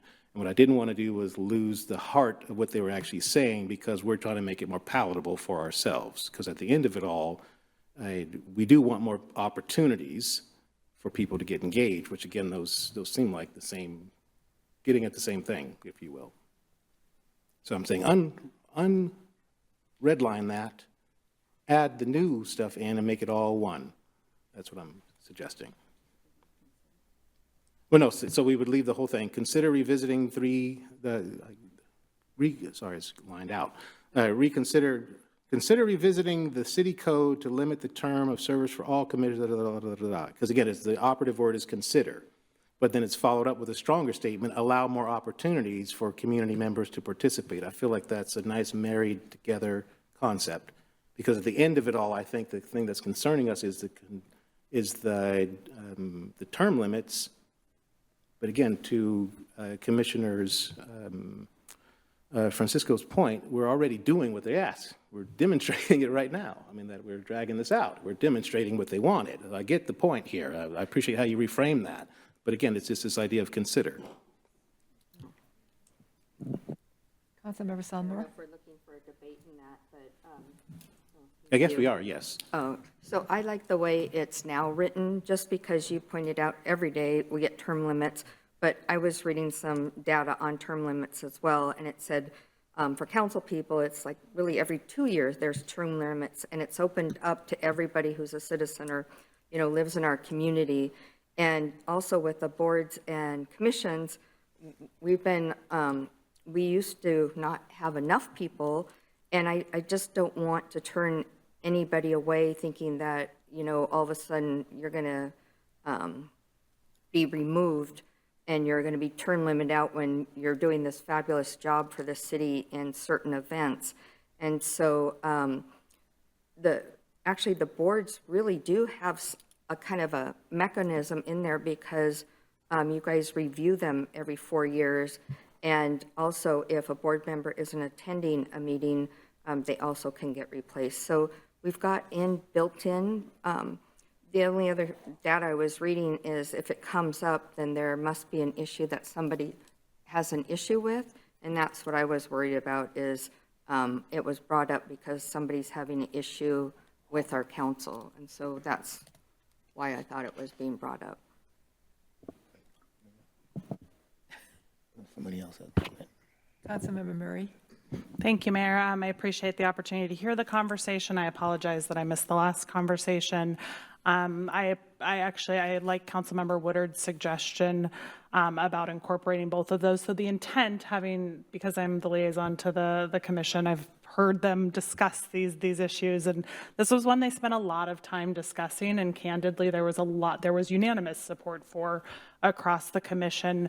And again, I think that consider word is really key, but I think removing it from the plan removes it from any future revisiting in terms of the work that the commission did in putting these recommendations forward to us.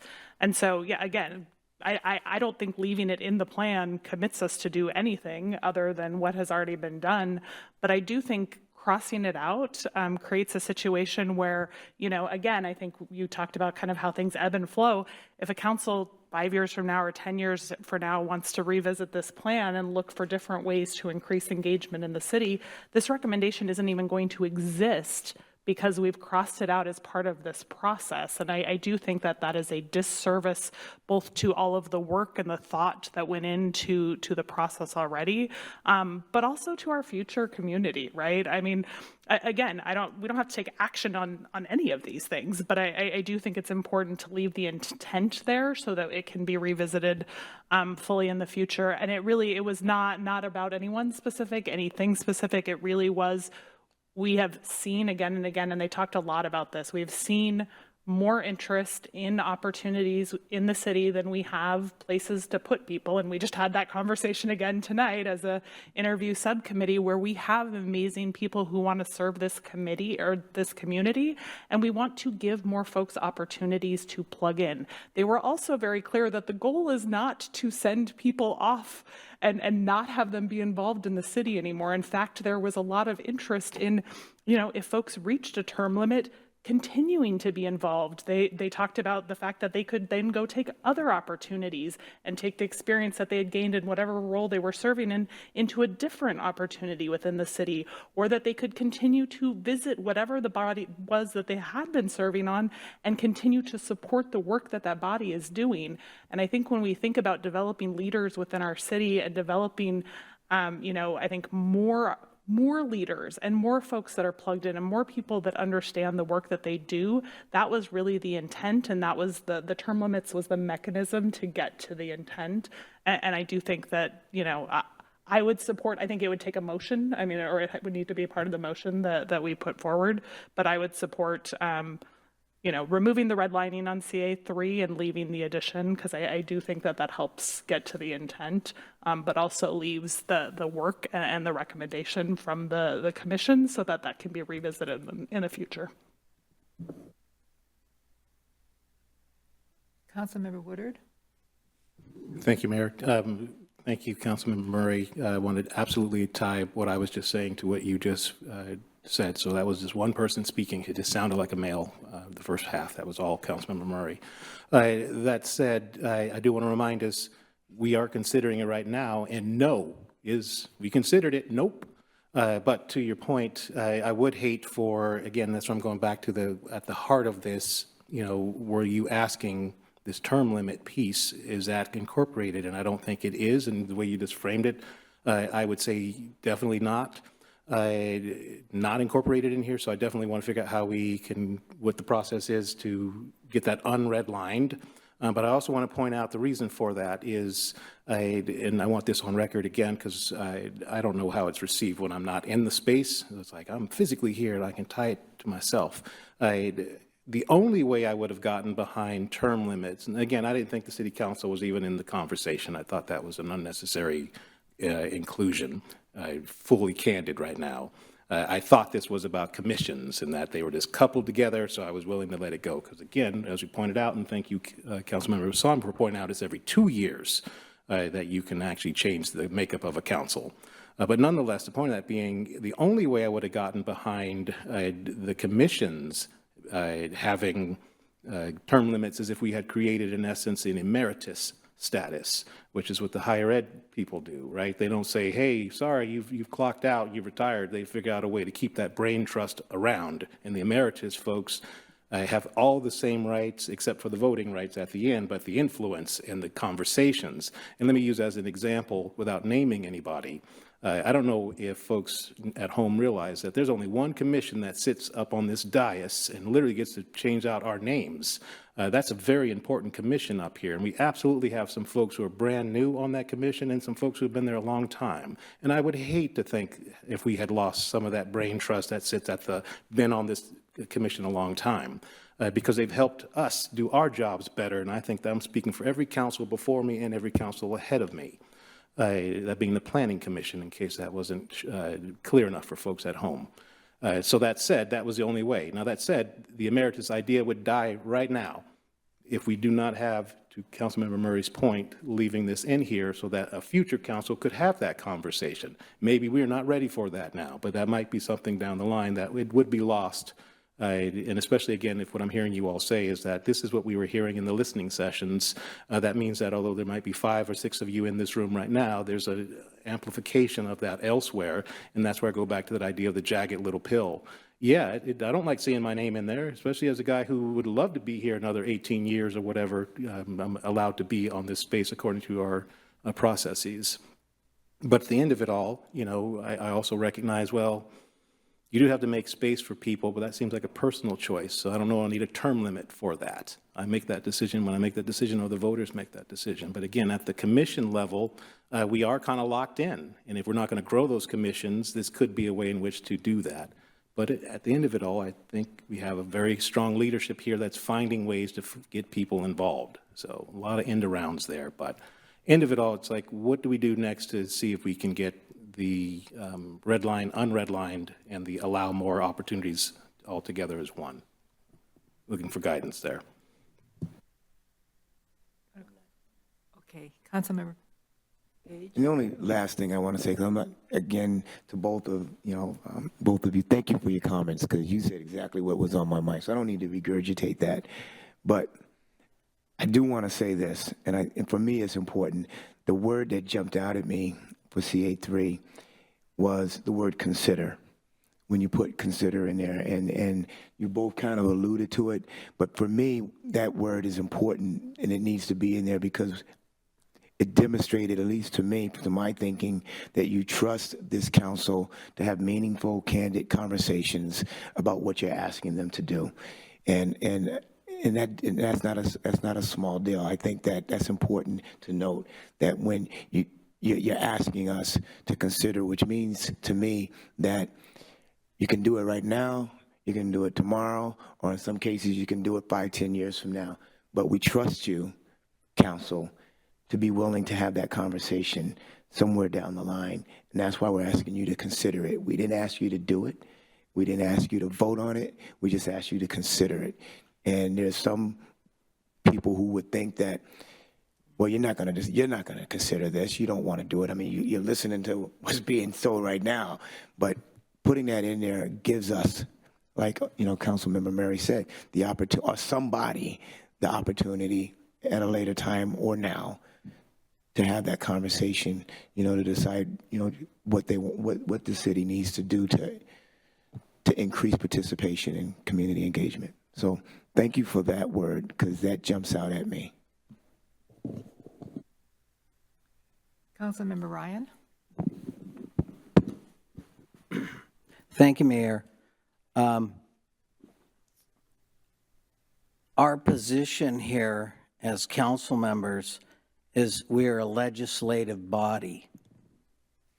We had advisory commissions to advise us. It's our job to approve or reject certain things. It's not a negative. It's not a positive.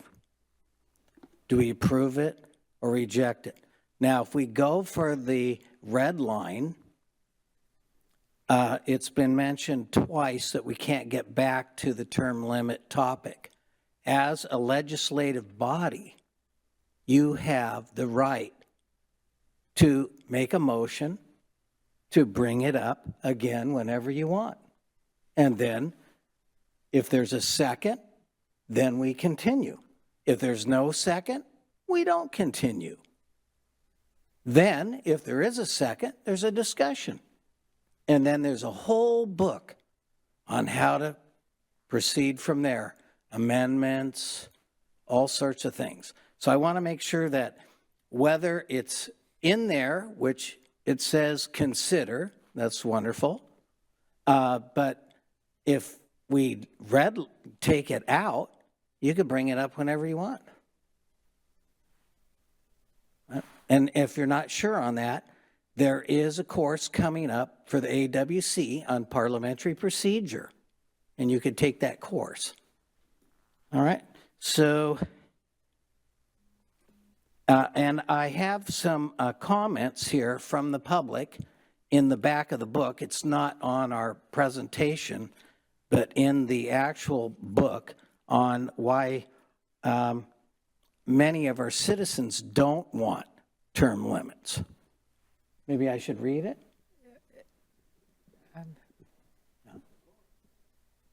Well, it's up to you. It's right here, just a little paragraph.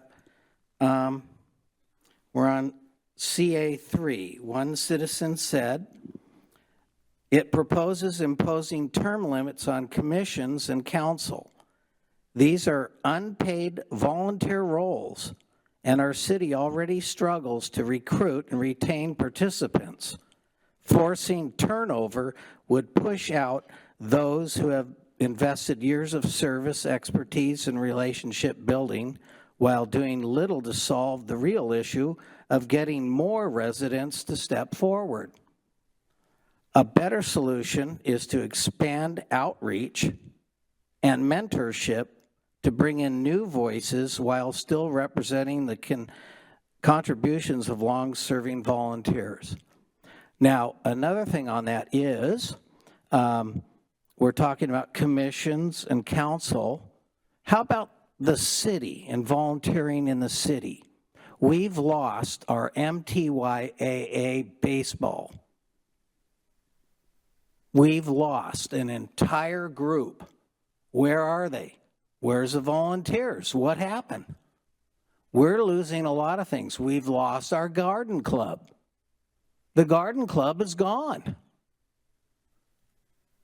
We lost the volunteers, not just because of volunteers, Tour de Terrace. It's gone. I was on all of them. It's gone. Where's the new stuff?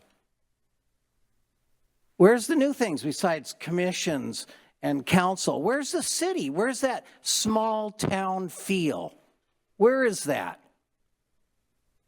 I don't see it anymore.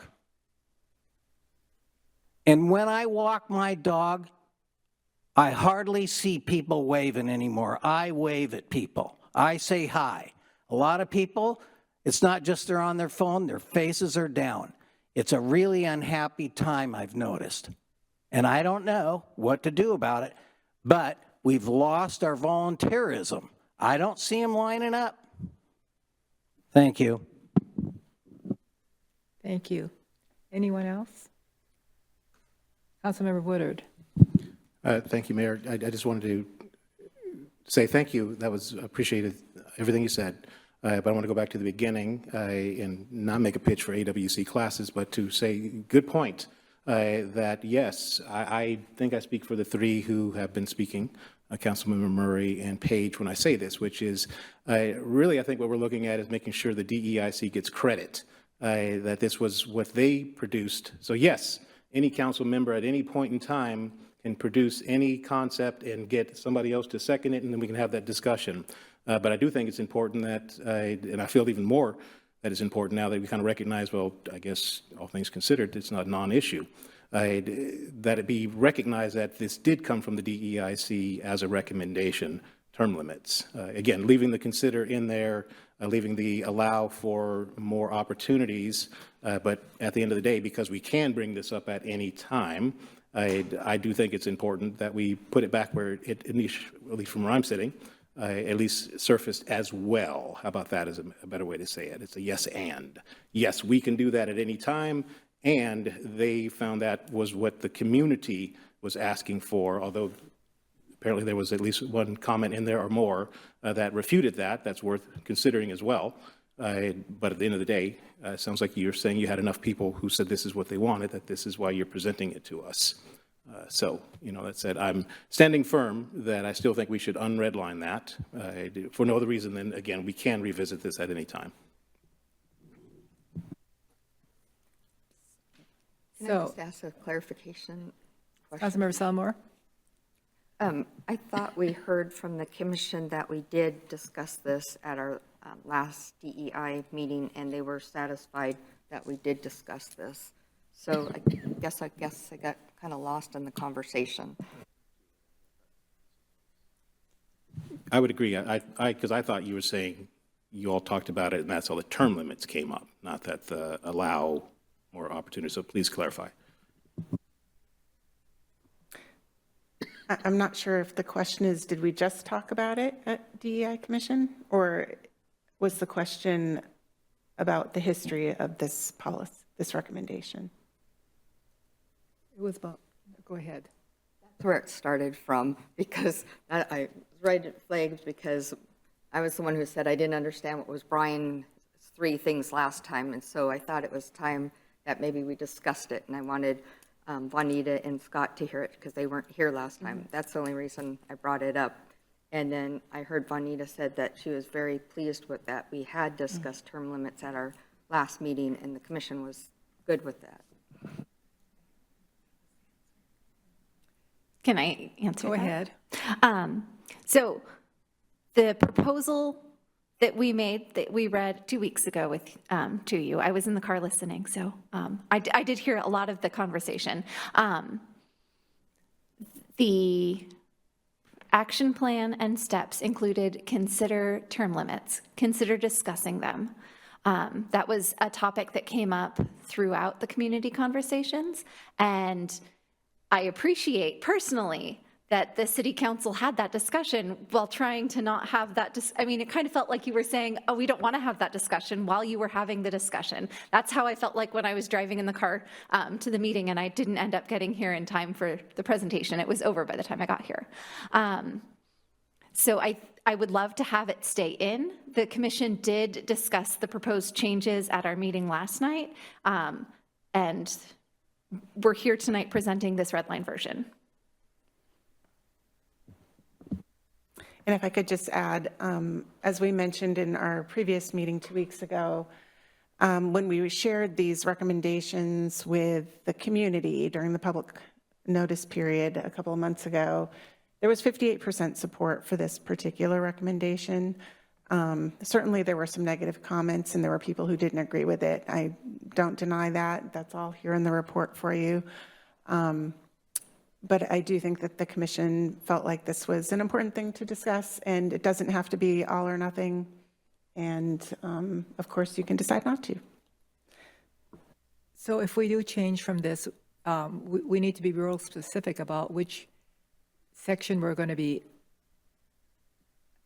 taking the redlining out, because there's more added to this that I like seeing in there, like the one to continue to evaluate opportunities for temporary committees and volunteers, all of that, instead of just saying for council discuss later.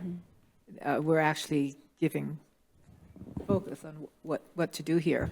And then the last one here is pretty much saying that evaluate how many volunteers the city is serving for advisory roles annually. I know Brian put that in there for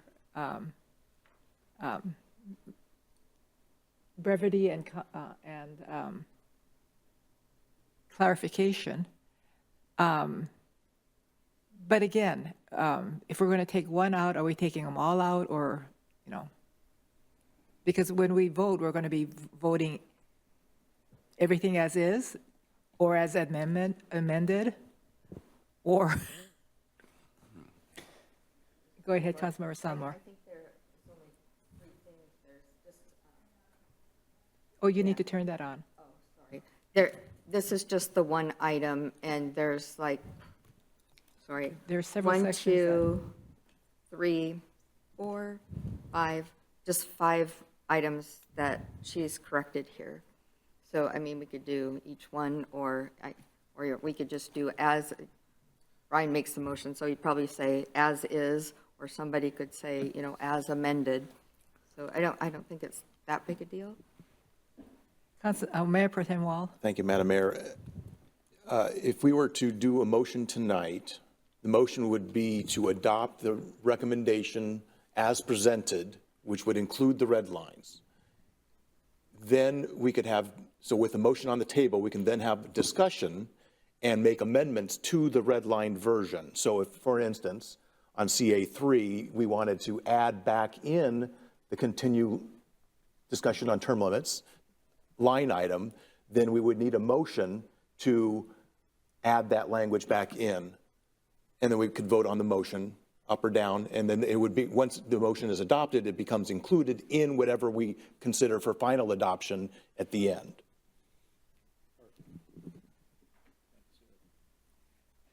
Okay, if you'd like, I can continue the presentation, or if you do have any more. Are we done? Let's finish the presentation. Okay, we can come back to this later on. Okay, so in the next section, we had a couple of changes. So CA7 last meeting, we had some conversation about that. There's some, I would say, compromise language that is in here right now. So provide gender neutral restrooms, provide gender neutral restroom options in city buildings as remodels are planned, new buildings are designed, and funding is available. And then in the action steps, some changes have been made, some require minor changes to signage and stalls, others require capital improvements and more discussions. In future design processes, engage stakeholders to ensure goals of access, privacy, and budget are addressed. And that was added by Mayor Pro Tem Wall. Some of it, Okay. we went back and forth on that one a little bit. Mayor Pro Tem Wall, go ahead. Thank you, Madam Mayor. Yeah, I have some additional language. I guess, Mike, I think we all generally can agree on what we're trying to do. The challenge is what a term causes confusion and as to what it means. And so what I was trying to do, and I'll offer some different language, is take out the term and describe what that term does, which is provide individual stalls for that anybody can use. And so, and if you look at again, getting back to the public response, that was the one that got the least response, which was 43% support for that issue. And the reason I believe that it got a low response is because people don't know what gender neutral bathrooms mean, which, and as I described 2 weeks ago, I think the concern is people think that what we're going to do is open up bathrooms to any gender and anybody can just come in and different genders will be in the position of having the opposite gender in the bathroom at the same time. That is not what we're trying to do. So I'll offer some language that just takes out the term and describes exactly what we want to achieve, which is in the end going to be the same thing, but takes away the red flag term that causes controversy and division. And so I want to get rid of the division. This is all about unification, right? Unifying, coming up with a unified product that brings us all together to help us achieve the goals of a diversity, equity, and inclusion in our community. So if we just change the term and describe what we're trying to achieve, then I think we can all get to where we want to be. Do you mind reading your proposed language? I didn't bring it with me.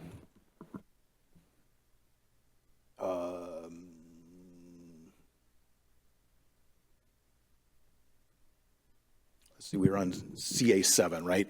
Provide restroom, yeah, so to clarify what I'm talking about. Provide restrooms that are not designated for a specific gender, featuring single-stall private units in city buildings as remodels are planned, new buildings are designed, and funding is available.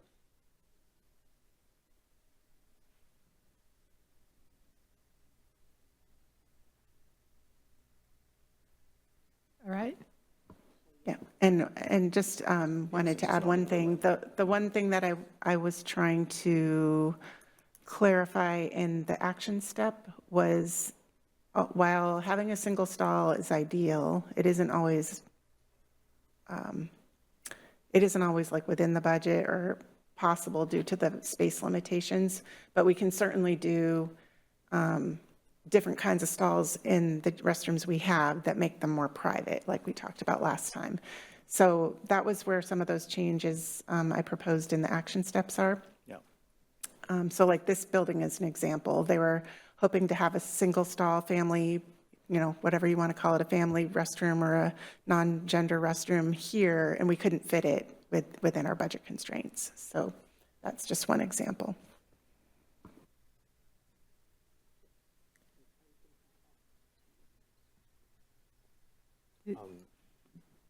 So, yeah, to clarify, because that's not the current language, what I'd have to do is, once the motion is on the table, I'd have to offer that language as an amendment that we can then vote up or down and then move forward with the document as a whole. So that was some additional language. So to answer the question as to what was my language, it incorporated some of it, the language into the action steps, really, and I think anyway. It got lost in timing, and we just didn't have time to get it before the Diversity, Equity, and Inclusion Commission last night in going back and forth in trying to get the right language. So anyway, my intent was to get that in sooner. I apologize that I didn't. Okay. Do you want to discuss this one any further, or shall I move forward? No, we can continue on. Because, okay. Councilmember Ryan? No, clarifying on that CA7 that the Mayor Pro Tem just mentioned, in the action steps, if that's where it says some changes have been made, it says some require minor changes to signage, that makes sense, and stalls. If it's a private bathroom that we have, like a family bathroom, there'd be no issues with stalls because it'd be a single restroom, similar to our restroom right now at the soccer field. We have men's, women's, and we have a family bathroom. When you go in the family bathroom, there's a lock. You lock it. You don't need a stall. So I don't know if we need the word stall there, because we're not going to have stalls. You just go in, it's a private bathroom. Is that what you're thinking? Private bathroom? No? Well, okay. Then I was seeking clarification. Thank you. If I could respond, just to my example that I gave just a minute ago, yes, that is the ideal situation, but like even in this building, we couldn't fit the single stall down here on the first floor for the public. So one thing that we spoke about 2 weeks ago was there could be floor-to-ceiling stalls that make an existing restroom, like say the men's room or the women's room we have right now. You could make all those stalls completely private, and then you're just sharing a sink. That's an option. It's something to discuss as we design a building in the future. I don't think we have to make a decision tonight about what that looks like, but we're just trying to have the door open to the possibility that this is something we consider during the design process.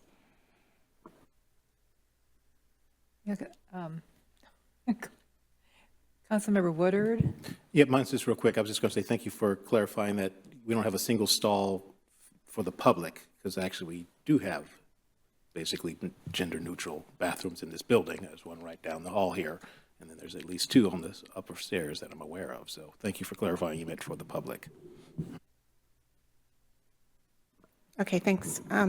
So this other recommendation we talked about 2 weeks ago, I just wanted to share again all the red lines that we have in the document right now. This was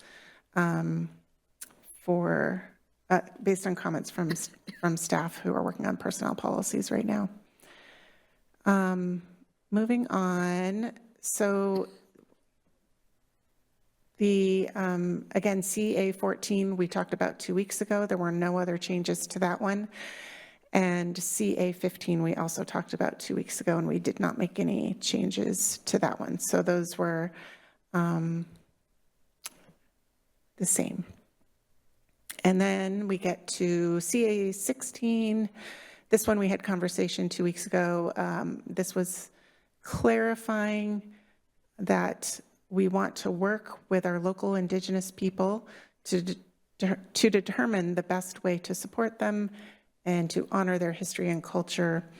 Mayor Pro Tem offered some language, and it is co-creating opportunities with local Indigenous people and tribes to support better understanding of Native culture and history.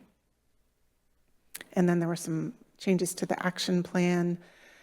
Discuss opportunities to acknowledge Indigenous cultures and history with local Indigenous people and tribes, evaluate with them the most meaningful actions that a city can take, and that is within the city's financial means and policy scope.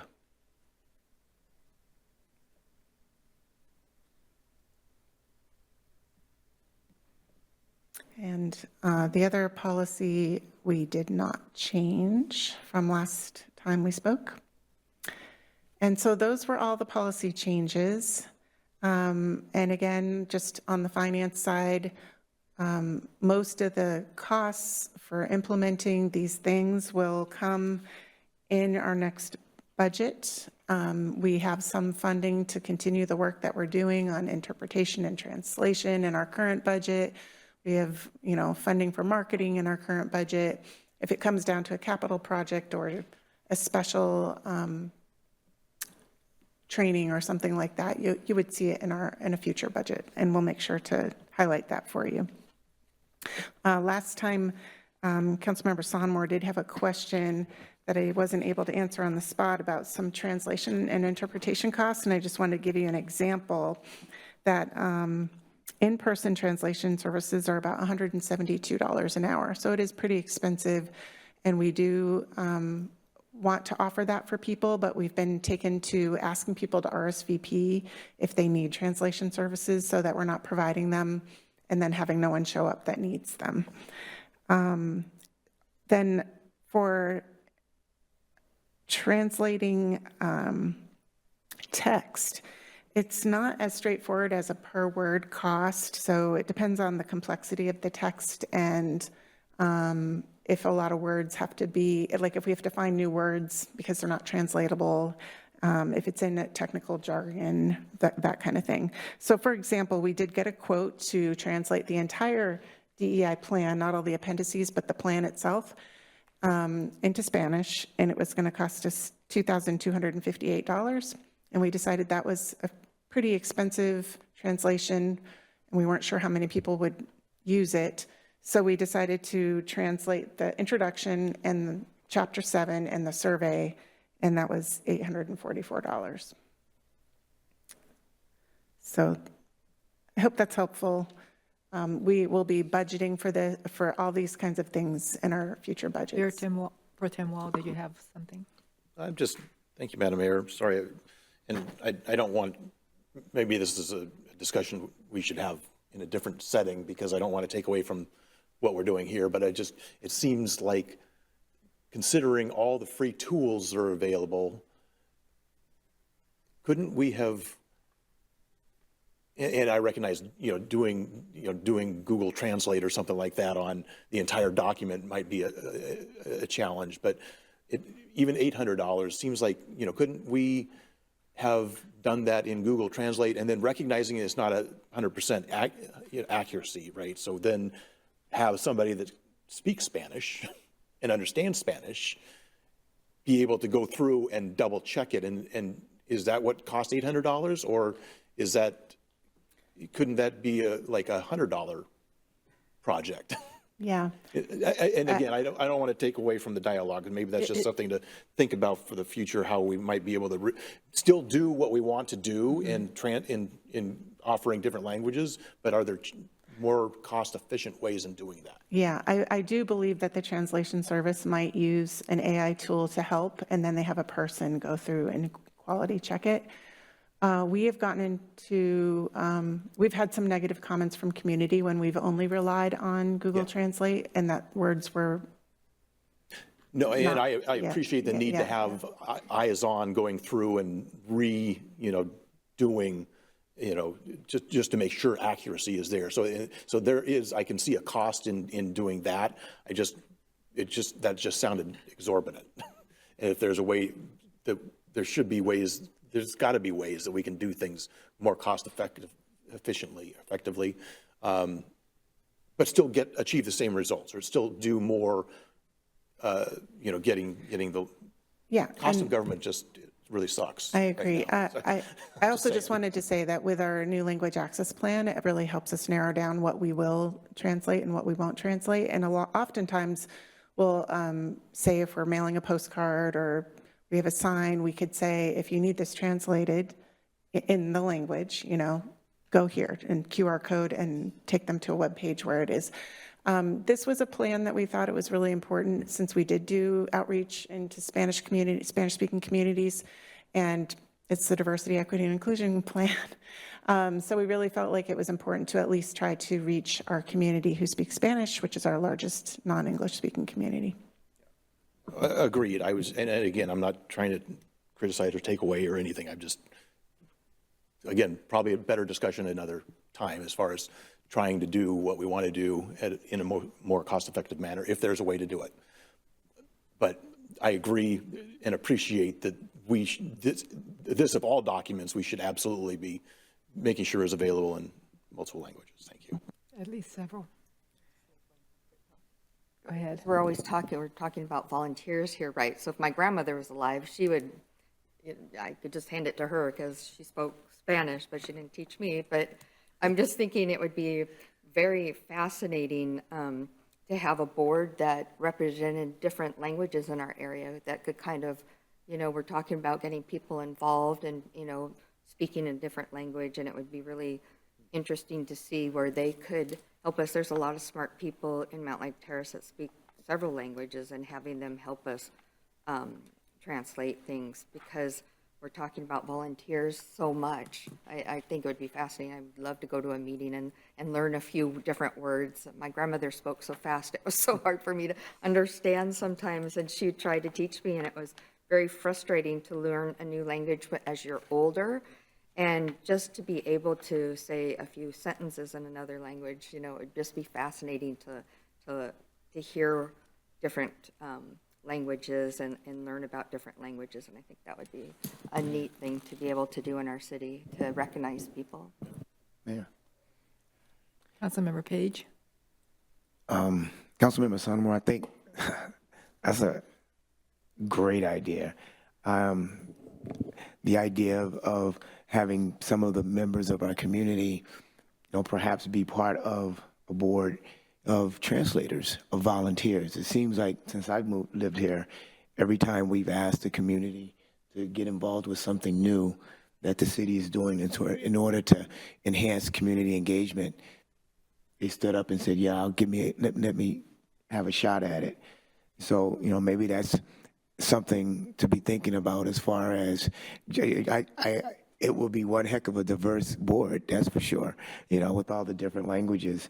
And I think that, we may have some folks out there that are retired, that are doing stuff like that now already. I know, I think everybody here on the board, on the council, is probably members of AARP. And maybe not one, but those opportunities, you see folks doing things like that, which you just mentioned, just so that they can help their community and be involved in their community in a volunteer way where there's not a whole lot of pressure. So it might be something to consider, as an ask from the city, from the city. All right. Yeah, Go ahead. Mayor, I just wanted to remind council that in our community engagement plan, we offered the Community Ambassador Program, which I'm proud to announce that we are inviting 11 people to join the Community Ambassador Program. But we also had a Trusted Community Liaison Program proposed that we are not implementing yet. But that would be a program where we would recruit people who do speak another language, who are immersed in that community, whether they're Spanish speakers, Vietnamese, Korean, whatever the group is that we're trying to connect with. But those positions are paid, and the reason is they're offering their expertise to us. And so I don't want to take advantage of folks who are offering us a service. And it's not paid like a staff member paid, but it is a stipended kind of position. And we're putting that on hold because we're launching community ambassadors first.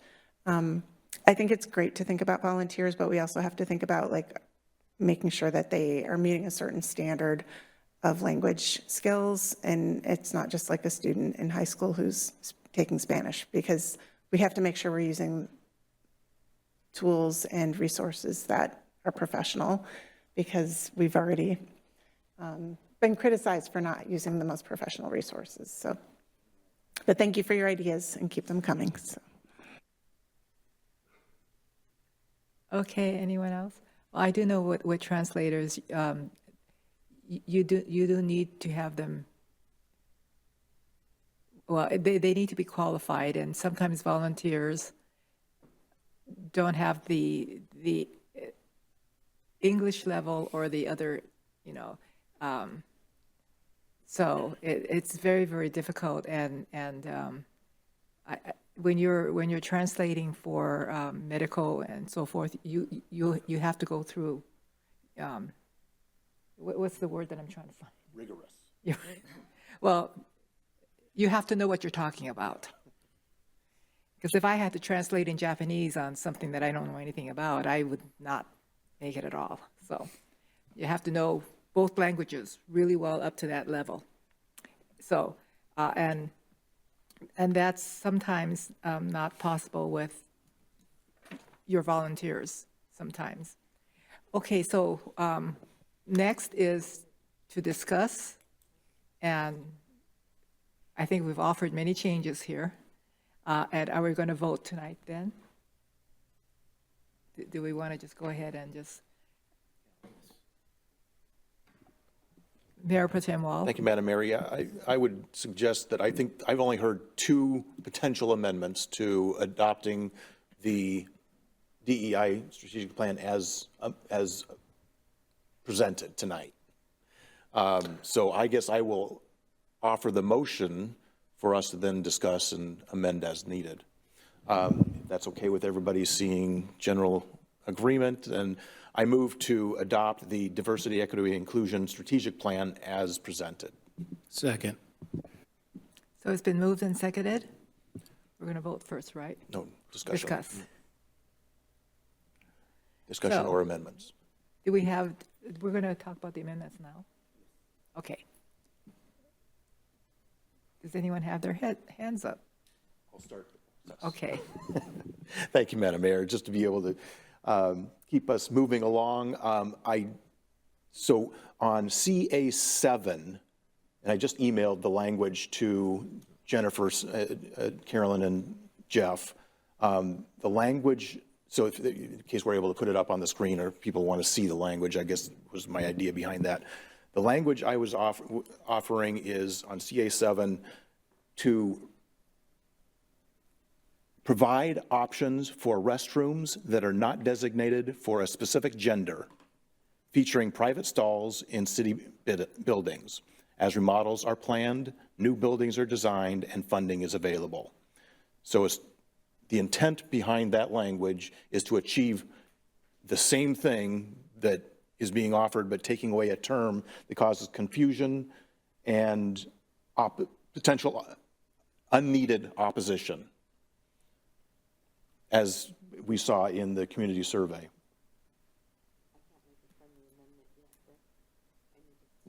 Well, yes, correct. Second. Okay. just was going to move to have a friendly amendment or for clarification. Caroline, you mentioned something, you added another sentence that I really liked, and that's what I was trying to ask Brian, something about, Councilmember Wall, about space capacity, if it was congruent to space capacity in a building. I thought if we're going to do historical kind of information in here, it would be nice to add that we looked at that, and she had a different sentence. I think that's in the action items or the, yeah. Yeah. So I unmoved my friendly amendment. She already seconded the motion. You probably still need language. Again, I emailed it to you. I don't know if you're able to pull up your email. I can't get on my email right now, but. Okay.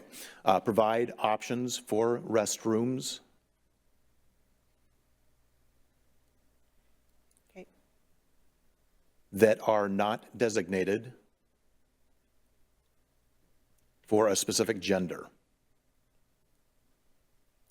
featuring private stalls.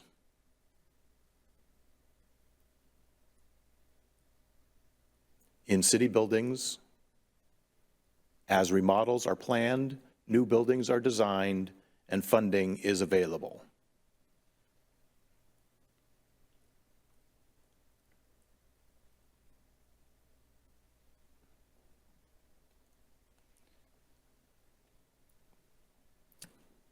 Everyone can see that. And just to pull up, so let me, with the language that is already in the document is under action items. Some changes have been made. Some require minor changes to signage and stalls. Others require capital improvements and more discussion. In future design processes, engage stakeholders to ensure goals for access, privacy, and budget are addressed. So that's already included in the recommendation as, or strategic plan as presented. And you're just adding this? I just thought she said existing buildings, so that's why we couldn't, but it's okay. We're not going to change any existing buildings. This is for future, right, as we have funding.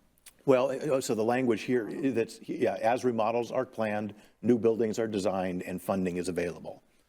I think that's, Yeah, she just said it differently. stated that if the design, or if the capacity of the building couldn't handle it, then we wouldn't be able to add. Right. I believe the language here on the screen, it says private stalls, so that could be a separate room, or it could be a private stall in a what we currently have as multi-person restroom. So I believe that would address the concern I raised.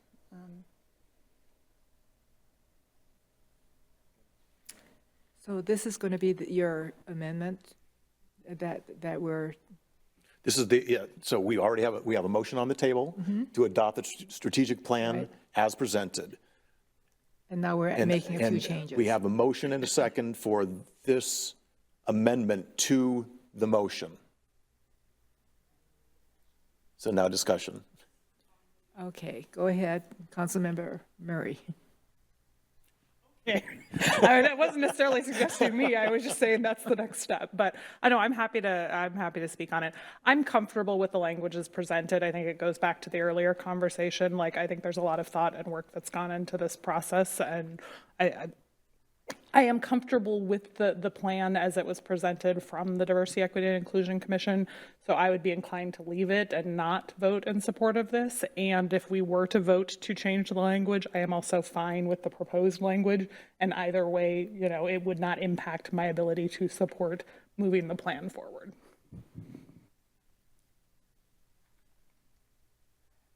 Okay, are there any other changes that, do we vote on this one first, or? Yeah. Just on this amendment, though? Any further discussion on this amendment? If not, call the question. Okay, so, but when are we going to change the other one? This is it? One at a time. Okay. I'm going to call in for the question. Any further discussion? Okay, I'm going to call for the question. All in favor? Aye. Aye. All opposed? No. Okay, that was 6-1. Okay. Now are we doing a second change?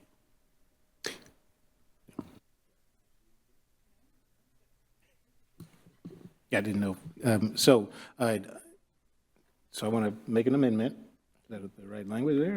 If I take this damn AWC class, I would know this, to your point. So I want to make an amendment to unredline under CA3 so that it reads in its entirety, consider revisiting the city code to limit the term of service for all commissions and council to allow for more opportunities for community members to participate in leadership roles within the city and bring new ideas forward. The next sentence, I do want to modify one word, change allow to create more opportunities for community members to participate in leadership roles within the city and bring new ideas forward. Just that section, the rest of the redlining I would leave as is, but that would be the amendment that I am suggesting. Second. Anyone else?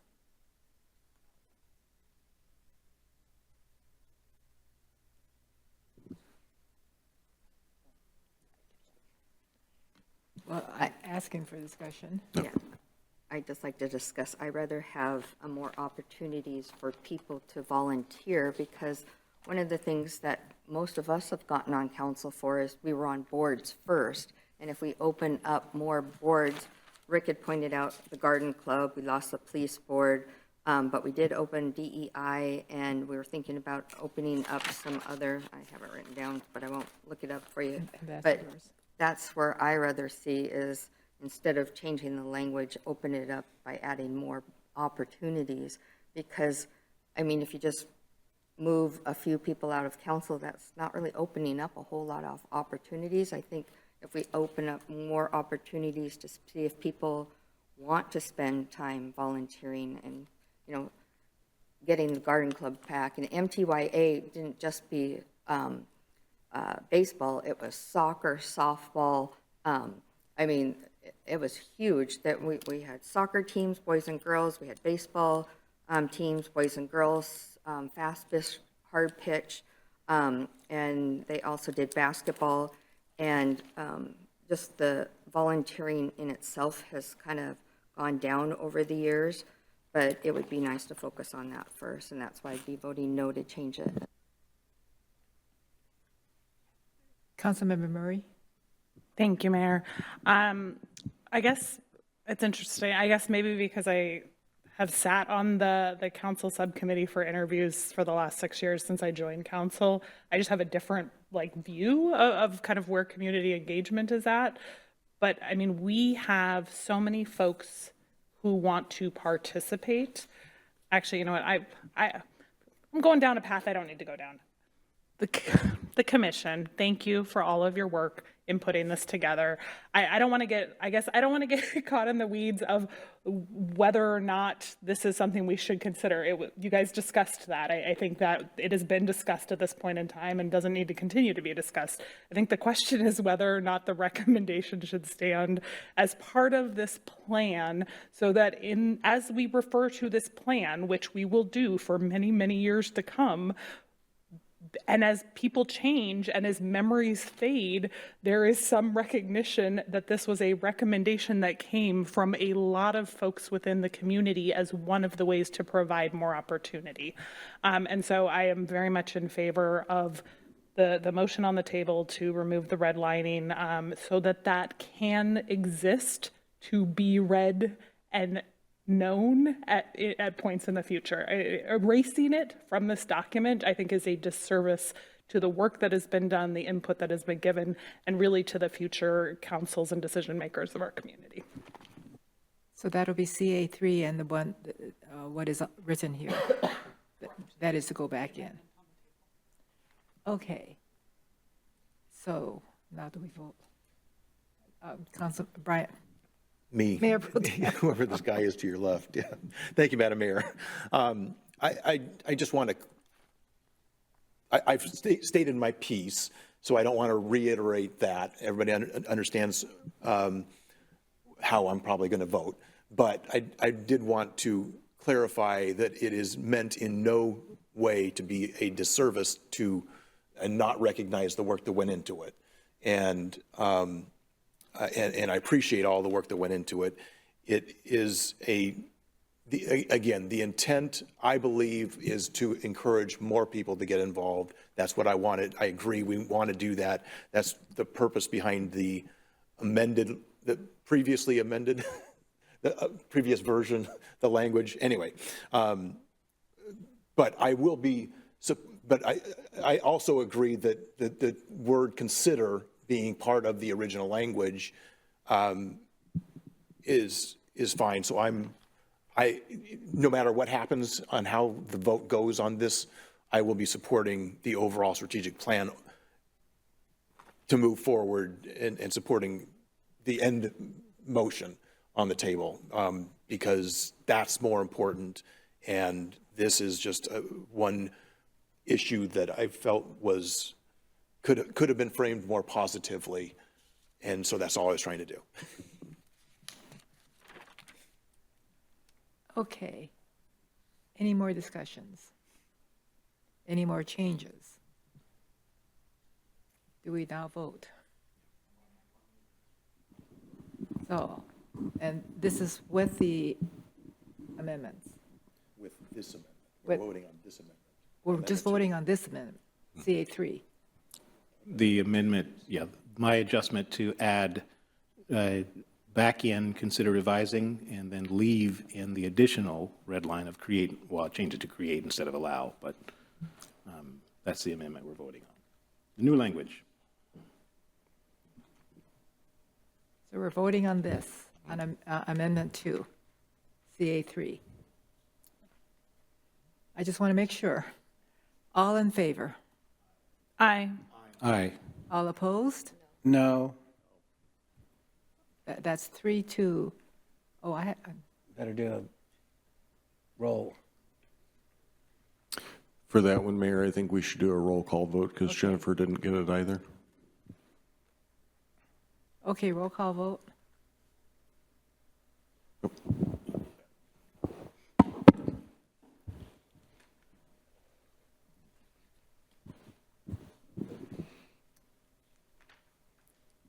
Councilmember Murray?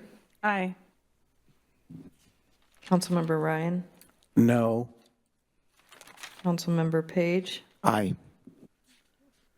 Mayor Matsumoto Wright?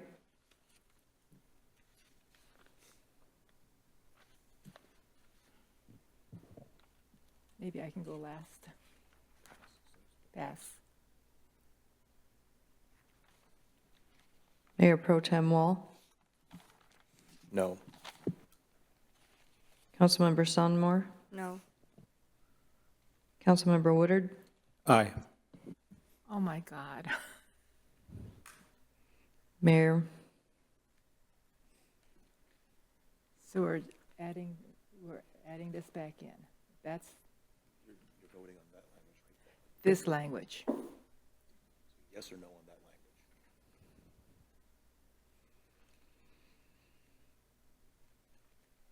Well, that's the language that was in there before.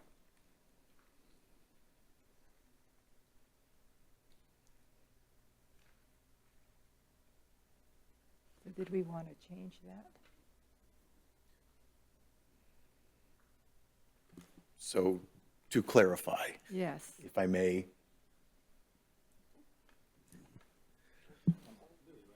Yeah,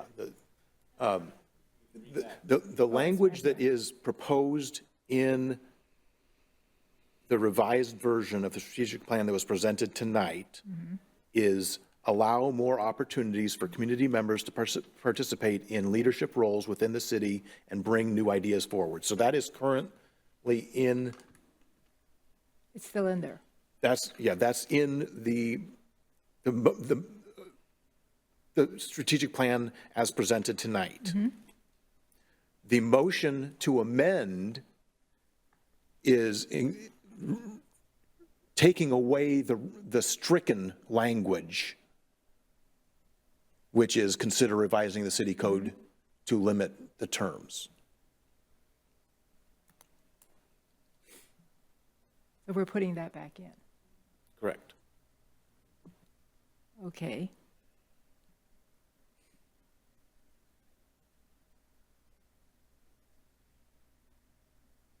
And the other language is still in there. I have to double check before I do anything. The other language is still in there. Well, I'm going to vote yes. Motion carries 4-3.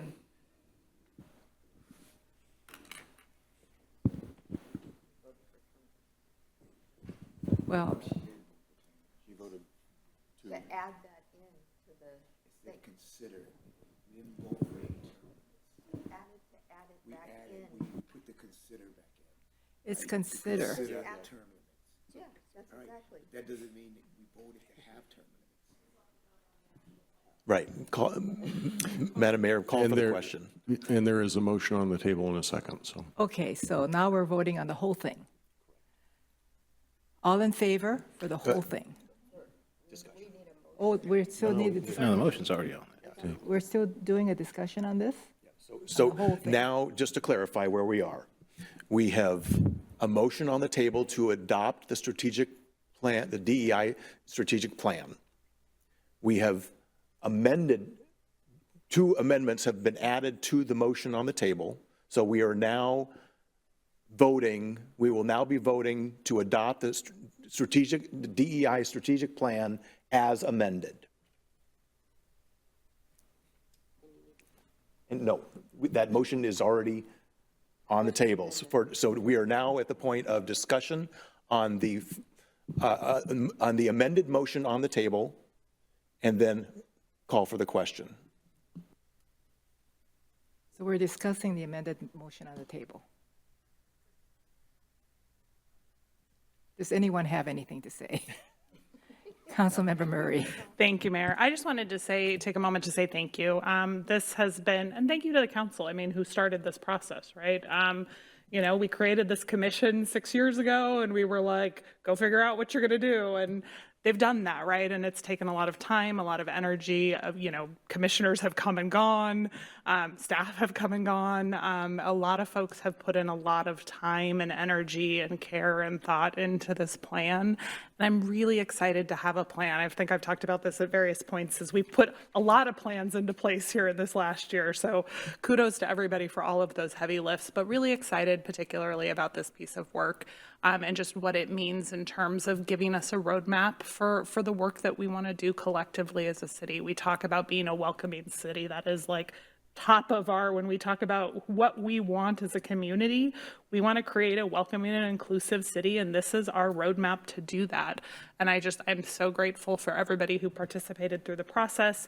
I'm grateful that we are here. I'm grateful for all of the good conversation to try to get us to the best, plan to move us forward. And I'm really grateful to be able to vote on it and vote yes. So thank you for all of the work, and thank you to our commissioners and to our deputy city manager as the staff liaison to this work for all of your time and care and getting us here. I think this is worthy of a yes vote and also a big celebration, hopefully, once it passes.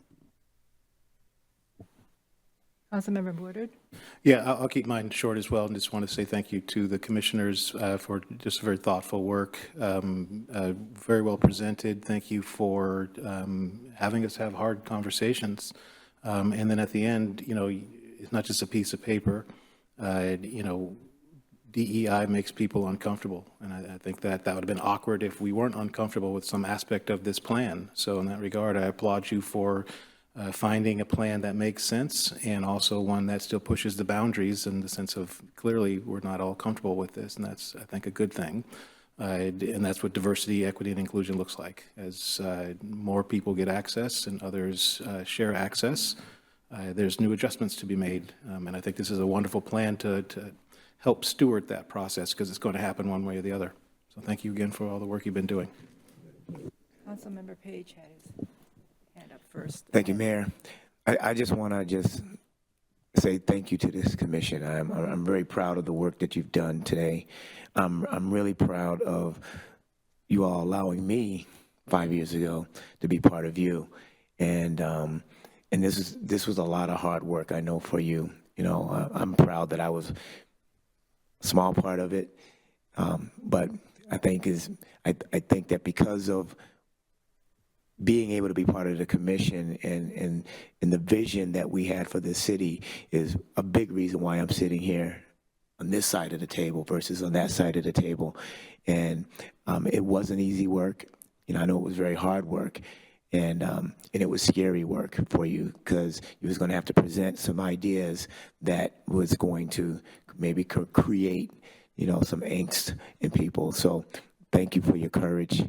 I can't say enough how proud I am of this entire group and being last in the room and being willing to be heard, because that's the kind of noise you got to make in order to be heard. And you did it. So thank you. Councilmember Sonmore? I was going to wait until after we voted because I know we're supposed to be discussing the motion. But Juanita, I just wanted to let you know I wasn't trying to point you out that you weren't here, or Scott, but when you said you listened in the car, I was like, holy cow. So please, I was just trying to make space for some more conversation, and sometimes I do it abruptly, but please, I wasn't pointing you or Scott out because Scott's my neighbor, so I'm not going to pick on him. So I just wanted to say too, since we're talking a little bit about it, is I used to sit on the committees that we used to appoint boards for, and we sometimes we wouldn't have any, or but if we have so many, we should start looking at making those boards bigger. The reason why we reduced them is because we didn't have enough people to make a quorum. And so if there's that many, you may want to look at making them bigger to allow more opportunities for people. So just throwing that out there. Councilmember Woodard? Thank you, Mayor. Actually, I almost forgot to do this, and you guys are going to run out of the room if you're smart after this, which is just to say, I realized a couple days ago, you know, I got to walk a fine line here because the process isn't over. Technically, Tuesday would be the end of that. But from this seat, I want to offer one of our original, actually not only original, at least long-standing commissioners. This particular cycle of elections, we actually had 3 DEI commissioners say they wanted to step into a new role, if you will, and one is sitting at this table who currently is in the just outside of the mark. And I think to myself, well, it's interesting that we don't consider that when I think about Councilmember Ryan's point. It's very sad that we've lost the Garden Club. I only volunteered a couple times on the big days that you could see them get pictures, as a tease there, not the everyday work that they were always doing. That's very sad.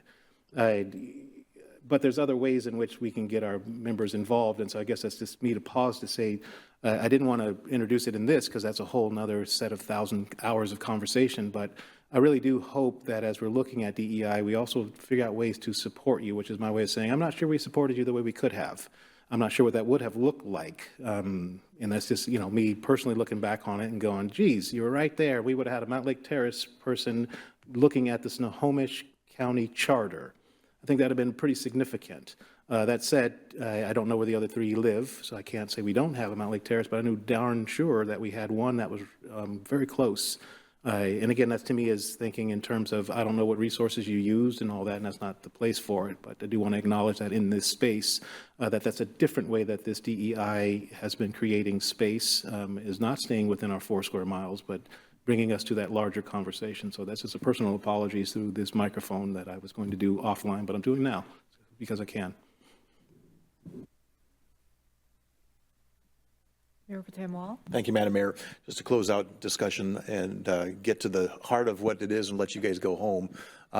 So I'll be brief. I just want to say thank you. You guys have done a tremendous job. As has been pointed out, we've been asking for this product for, you know, since we created the commission, and we're just really thrilled that we're finally at the point where we're able to adopt it, be able to move forward. I think it's a great plan with a lot of great direction for how we're going to help increase diversity, equity, and inclusion in our community and create a more welcoming community. And so I really applaud all the work that went into getting us here and the work that we're going to continue doing to implement the plan once we've got it adopted. Thank you.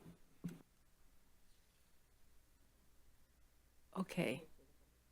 Now we're going to vote for the whole thing. All in favor? Aye. Aye. All opposed? Mayor? Okay. No. I would like to make a motion. I move to add the DEI as a line item budget. So, no, but it needs its own line item. Is So that we can bring that up during new business. okay? All right. New business. But I made a motion, so I understand nobody wants it. No, we can do. We can.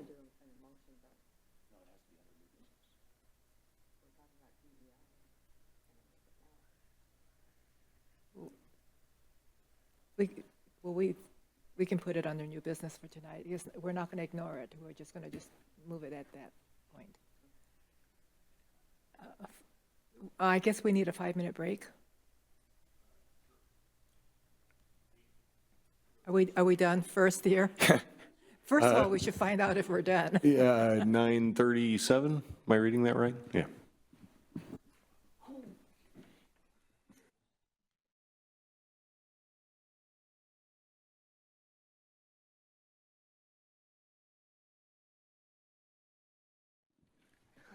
All right, we're back in session. And next on our agenda is, the city manager's report. Thank you, Mayor, Mayor Pro Tem, council members. Wanted to mention, you heard a little bit earlier tonight that the tree is going up on the water tower tomorrow. Weather is going great, and I would recommend the next couple of days are dry, so if you're going to put out any lights, now's the time to do it, because I don't think you're going to get another chance. We'll also be putting up our holiday tree out on the plaza here early next week, along with winterizing the fountain and getting ready for the cold months. What's next here? I can't read my own writing. Wanted to thank the Ivy League. They volunteered last weekend at Evergreen, Playfield. They volunteered 33 hours helping us clean up, so that was fantastic. And our next meeting is December 4th. 1 week from today is Thanksgiving. So we won't have a meeting that night, and I hope you all enjoy it. And we'll see you back here on December 4th. And with that, that's all I have. Happy to answer any questions. You mean we're not having turkey dinner here? Yeah. Any questions? Okay. We'll move on to the council liaison reports, and I'll start to the right. Oh, yes, that's our next one. I'll make you last. Councilmember Murray. Thank you, Mayor. I will keep it short and sweet. Outside of council meetings, I didn't have a chance to attend our monthly DEI commission meeting last night, but they did meet while we had a special meeting. And I guess the big update I wanted to share, I know we were talking about volunteers and getting volunteers engaged. So they're moving forward with the community ambassador program, and it looks like we're going to have 11. Vanita, correct me if I'm 11 community ambassadors for this first round, which is super exciting. And again, I think, the city staff and the DEI commission has heard the need to find new ways for folks to engage. And so this is a brand new way for our community to get involved. And so really excited about that and excited to meet all of the new ambassadors. And so definitely keep an eye out for them. And maybe we can have them to a meeting here at some point so we can get a chance to publicly recognize them for taking on those new roles. So, and with that, completes my report. Thanks, Mayor. Okay. Are you ready? Councilmember Ryan. Thank you, Mayor. November 12th, Wednesday, we had our Left One Retirement Board. Then on the 14th, Friday, I worked with our branding group to talk about the city and give perspectives on that. And then on the 18th, I had the Arts Commission with more. They worked with the branding, had a presentation and meeting to put in their input of branding. And then on the 19th, had an executive session here at City Hall, and that's the end of my report. Okay, Councilmember Page. Thank you, Mayor. Mine's pretty short also. I had my, on the 12th, center managers meeting. And then on the 14th, I had a very engaging conversation, you know, with the branding group. We met for quite a while and discussed a whole series of things. So it was, I think it was enlightening for all three of us. And then obviously on the 19th, last night, at the center manager review meeting. And that's the end of my report. Thank you very much. Councilmember Woodard. Thank you, Mayor. On Veterans Day, the 11th, I attended 3 different veteran services around the region, Linwood, Edmonds, and Shoreline. Thank you for that service. And of course, just thank you for putting those recognitions on. On the 14th, I had my one-on-one with our city manager. On the 19th, with all you yesterday. Thank you for the special session, everybody, and thank you for meeting the deadlines that came out of that special session in advance. And then today, had the opportunity to be in the entrance exam with the state auditors and joined city staff for that. And then also for the Foundation for Edmonds School District, they deliver meal kits over the weekend, which is just a reminder that food insecurity is really heightened at this point. But I also brought that up to just say I was surprised to learn that my delivery sites were in Everett, which is to say I bet most of us didn't know that we have students in the Edmonds School District that live in Everett. And maybe you did know that, but I was definitely very surprised. But nonetheless, that's just kind of showing the complexity of our school district, but also just acknowledging that there's great work being done in our schools to keep our students fed. And that's the end of my report. Councilmember Salmore. Thank you. November 17th, I attended the Financial Stability Task Force. November 12th was Left One with Councilman Ryan. November 18th was RPAC. And I'll give you a report out on that in a minute. And then we had our executive session November 19th. And then we had the LTAC meeting on November 12th. And you'll be getting a report out soon on what the committee decided to fund this year. And then just for RPAC, I just wanted to let you know that the Food Forest meeting is December 6th in the library at 6 o'clock. But we cannot attend because we have another meeting that night. Eagle Scout recognition will be coming to the council on December 4th. A tree planting at Terrace Creek Park is December 19th, and I guess that's with Sound Transit funds, if I can read my writing. And then Ballinger and Bicentennial Park had some trees planted in it when we were giving out trees, and some of those did not make it, so they're replanting those. Let's see. One of the comments I really liked, we were talking about the city, and I thought it was a good comment, is we had a commissioner talk about how he doesn't want our city to become a commuter hub. And then we talked about working with the Niles and the Volunteer, and we talked about their Halloween event. And then we talked about leaky roofs all over the city with all that rain we had the other night. You could hear it pouring the other night. It was incredible amount of rain. We talked about the tunnel graffiti and how there are gangs tagging that, and the police are tracking that.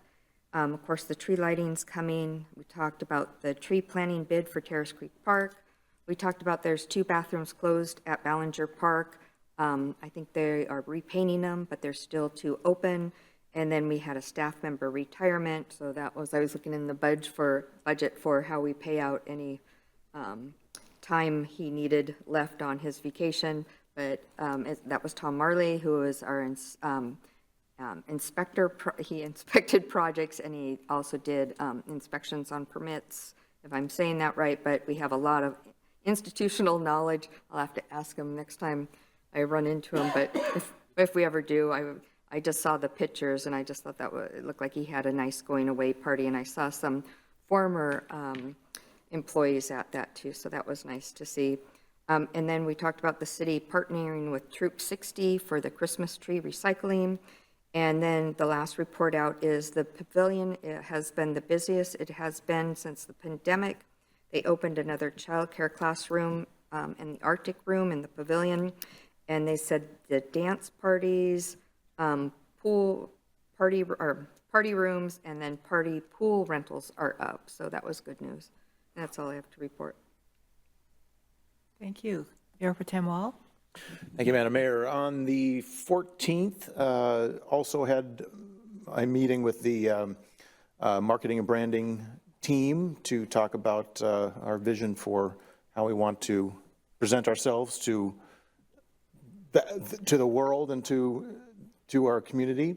On the 18th, had the Snohomish County Tomorrow Exploratory Committee final recommendations and preparations for our General Assembly presentation of our recommendations, which you've heard me talk about, so I won't expand upon that now, but again, that's going to be General Assembly on December 10th. So look forward to welcoming you all to that meeting. We'll be presenting our recommendations then. For discussion and feedback, so that we can take that officially to the steering committee for adoption in early next year. On the 19th, we had our regional collaboration meeting with the South County cities. So again, that's Linwood, Mountlake Terrace, Edmonds, Briar, Mill Creek, Mukilteo. What am I missing? And us. Did I not mention us? Sorry. Should have led with us, right? In fact, primarily because we're the ones that really instituted this. We're the ones that really created this body to be able to move forward with recommendations. And we discussed this last time. We discussed the World Cup coming and how we can work together as a South County region to bring to ensure that as 750,000 people are expected to come to this region, to be able to make sure that we're prepared for it and able to present our best face to the world, literally, through various efforts to get people out of, while they're in town in the region, be able to get them up into the South Snohomish County region and be able to share the highlights of what we all have to offer here in this area. So there's a lot of great discussions going on between our economic development teams, our chambers of commerce, our cities, and how we can all work together with our businesses and our residents to be able to really celebrate this opportunity of the World Cup coming to the Seattle region. We also talked about housing and how we can address the regional housing issues and challenges that we're facing. We talked about the various assets and how we might be able to work together on both services and projects and what do you call basically, all the different assets that we have, and how we might be able to share resources and be able to work together in addressing the service in a more cost-effective way, for our cities. Let's see, it was probably the highlights. Anyway, there's just continuing discussion about how we can work together to be able to do a better job of providing the services and programs here in our South County region to our residents in a more cost-effective way. So let's see, then last night we had our executive session. Then previously we had the boards and interviews subcommittee had met with a couple of candidates for our vacant planning commission. We have a recommendation for us to be able to consider at our next meeting. So with that, I believe that concludes my report. Thank you, Madam Mayor. Thank you. Okay, so for my report, on November the 7th, I attended the Seashore Transportation Forum meeting at 7:30 in the morning. And on the 8th, Saturday 8th, I just find it fascinating that Randy Gravel is talking about the history of 4 miles, history of Mountlake Terrace, and I really urge people to go and hear him when he gives his talks about it, because it really is a great history of Mountlake Terrace. On the 11th, I attended the Mountlake Terrace Plaza across the street here to give a speech on their Veterans Day event, which was hosted by one of our police officers. And I've been invited there now for several years in a row, and it's a great event. Let's see, and then, the Boy Scouts, the Boy Scouts are there too, and the Cub Scouts. And on the 19th, I attended the South County Collaborators, which is what Mayor Pro Tem was talking about. And we talked about getting ready for the FIFA next summer. And even if they come from a different country or from out of the area, there's only so many games a week. And so they're not going to be going back home in between the games. So they're going to be here. And they're going to be wanting to watch the other games that they can't get tickets to. And so there's only so many places that they can go and watch these. And so we want to capture some of them to come to Mountlake Terrace, correct? And so we're hopefully going to have watch parties or something for them to do in between these games too.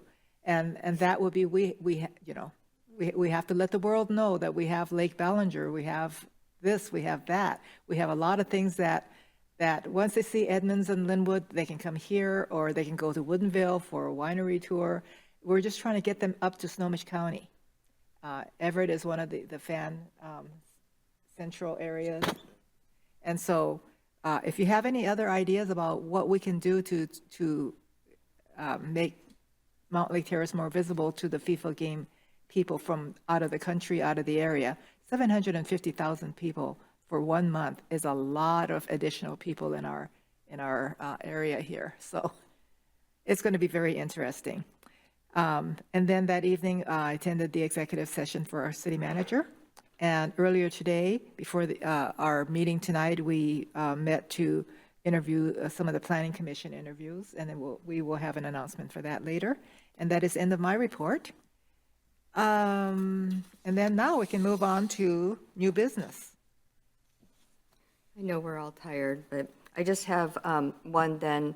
Can we take the action? I'm asking the council to take the action at looking at increasing the size of our boards, because I heard that over and over tonight that we want to make more opportunities, but we haven't talked about those opportunities. So one of those ways, and you guys were just interviewing people, is to make those boards bigger.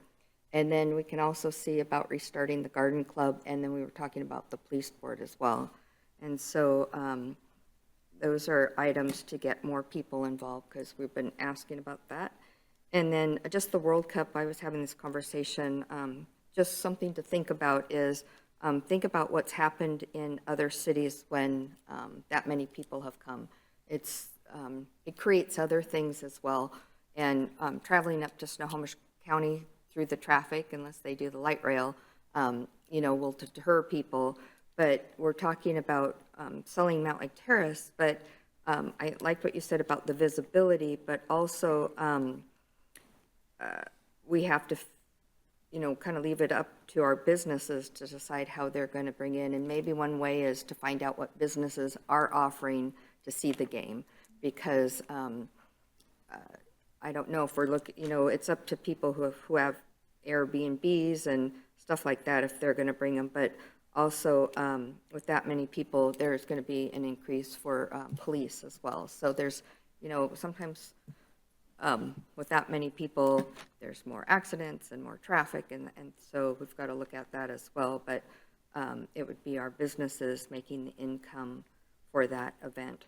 So I don't want to spend tons and tons of time on it, but it's nice that everyone's grabbing the information from other cities and doing what we can. And then the last item too is I wanted to make a motion to add the DEI to become a line item in the budget. Is that something that can be done at Yes, later? Council can talk, well, it needs to be a second to the motion. Council can talk about it, but just for some context, earlier tonight you did approve a budget amendment, and that would require another budget amendment. We plan to bring a budget amendment back to you probably, mid-year next year, and we can certainly include that if that's council's desire, but it won't be immediate if council decides to move forward with that tonight. Okay, I thought we had a line item for commissions, boards and commissions. Mm-hmm. And so they're using that currently, right? It's not for all of the boards and commissions. There's several of them. The ones that council created, I believe in 2023, were using ARPA dollars that were one-time money.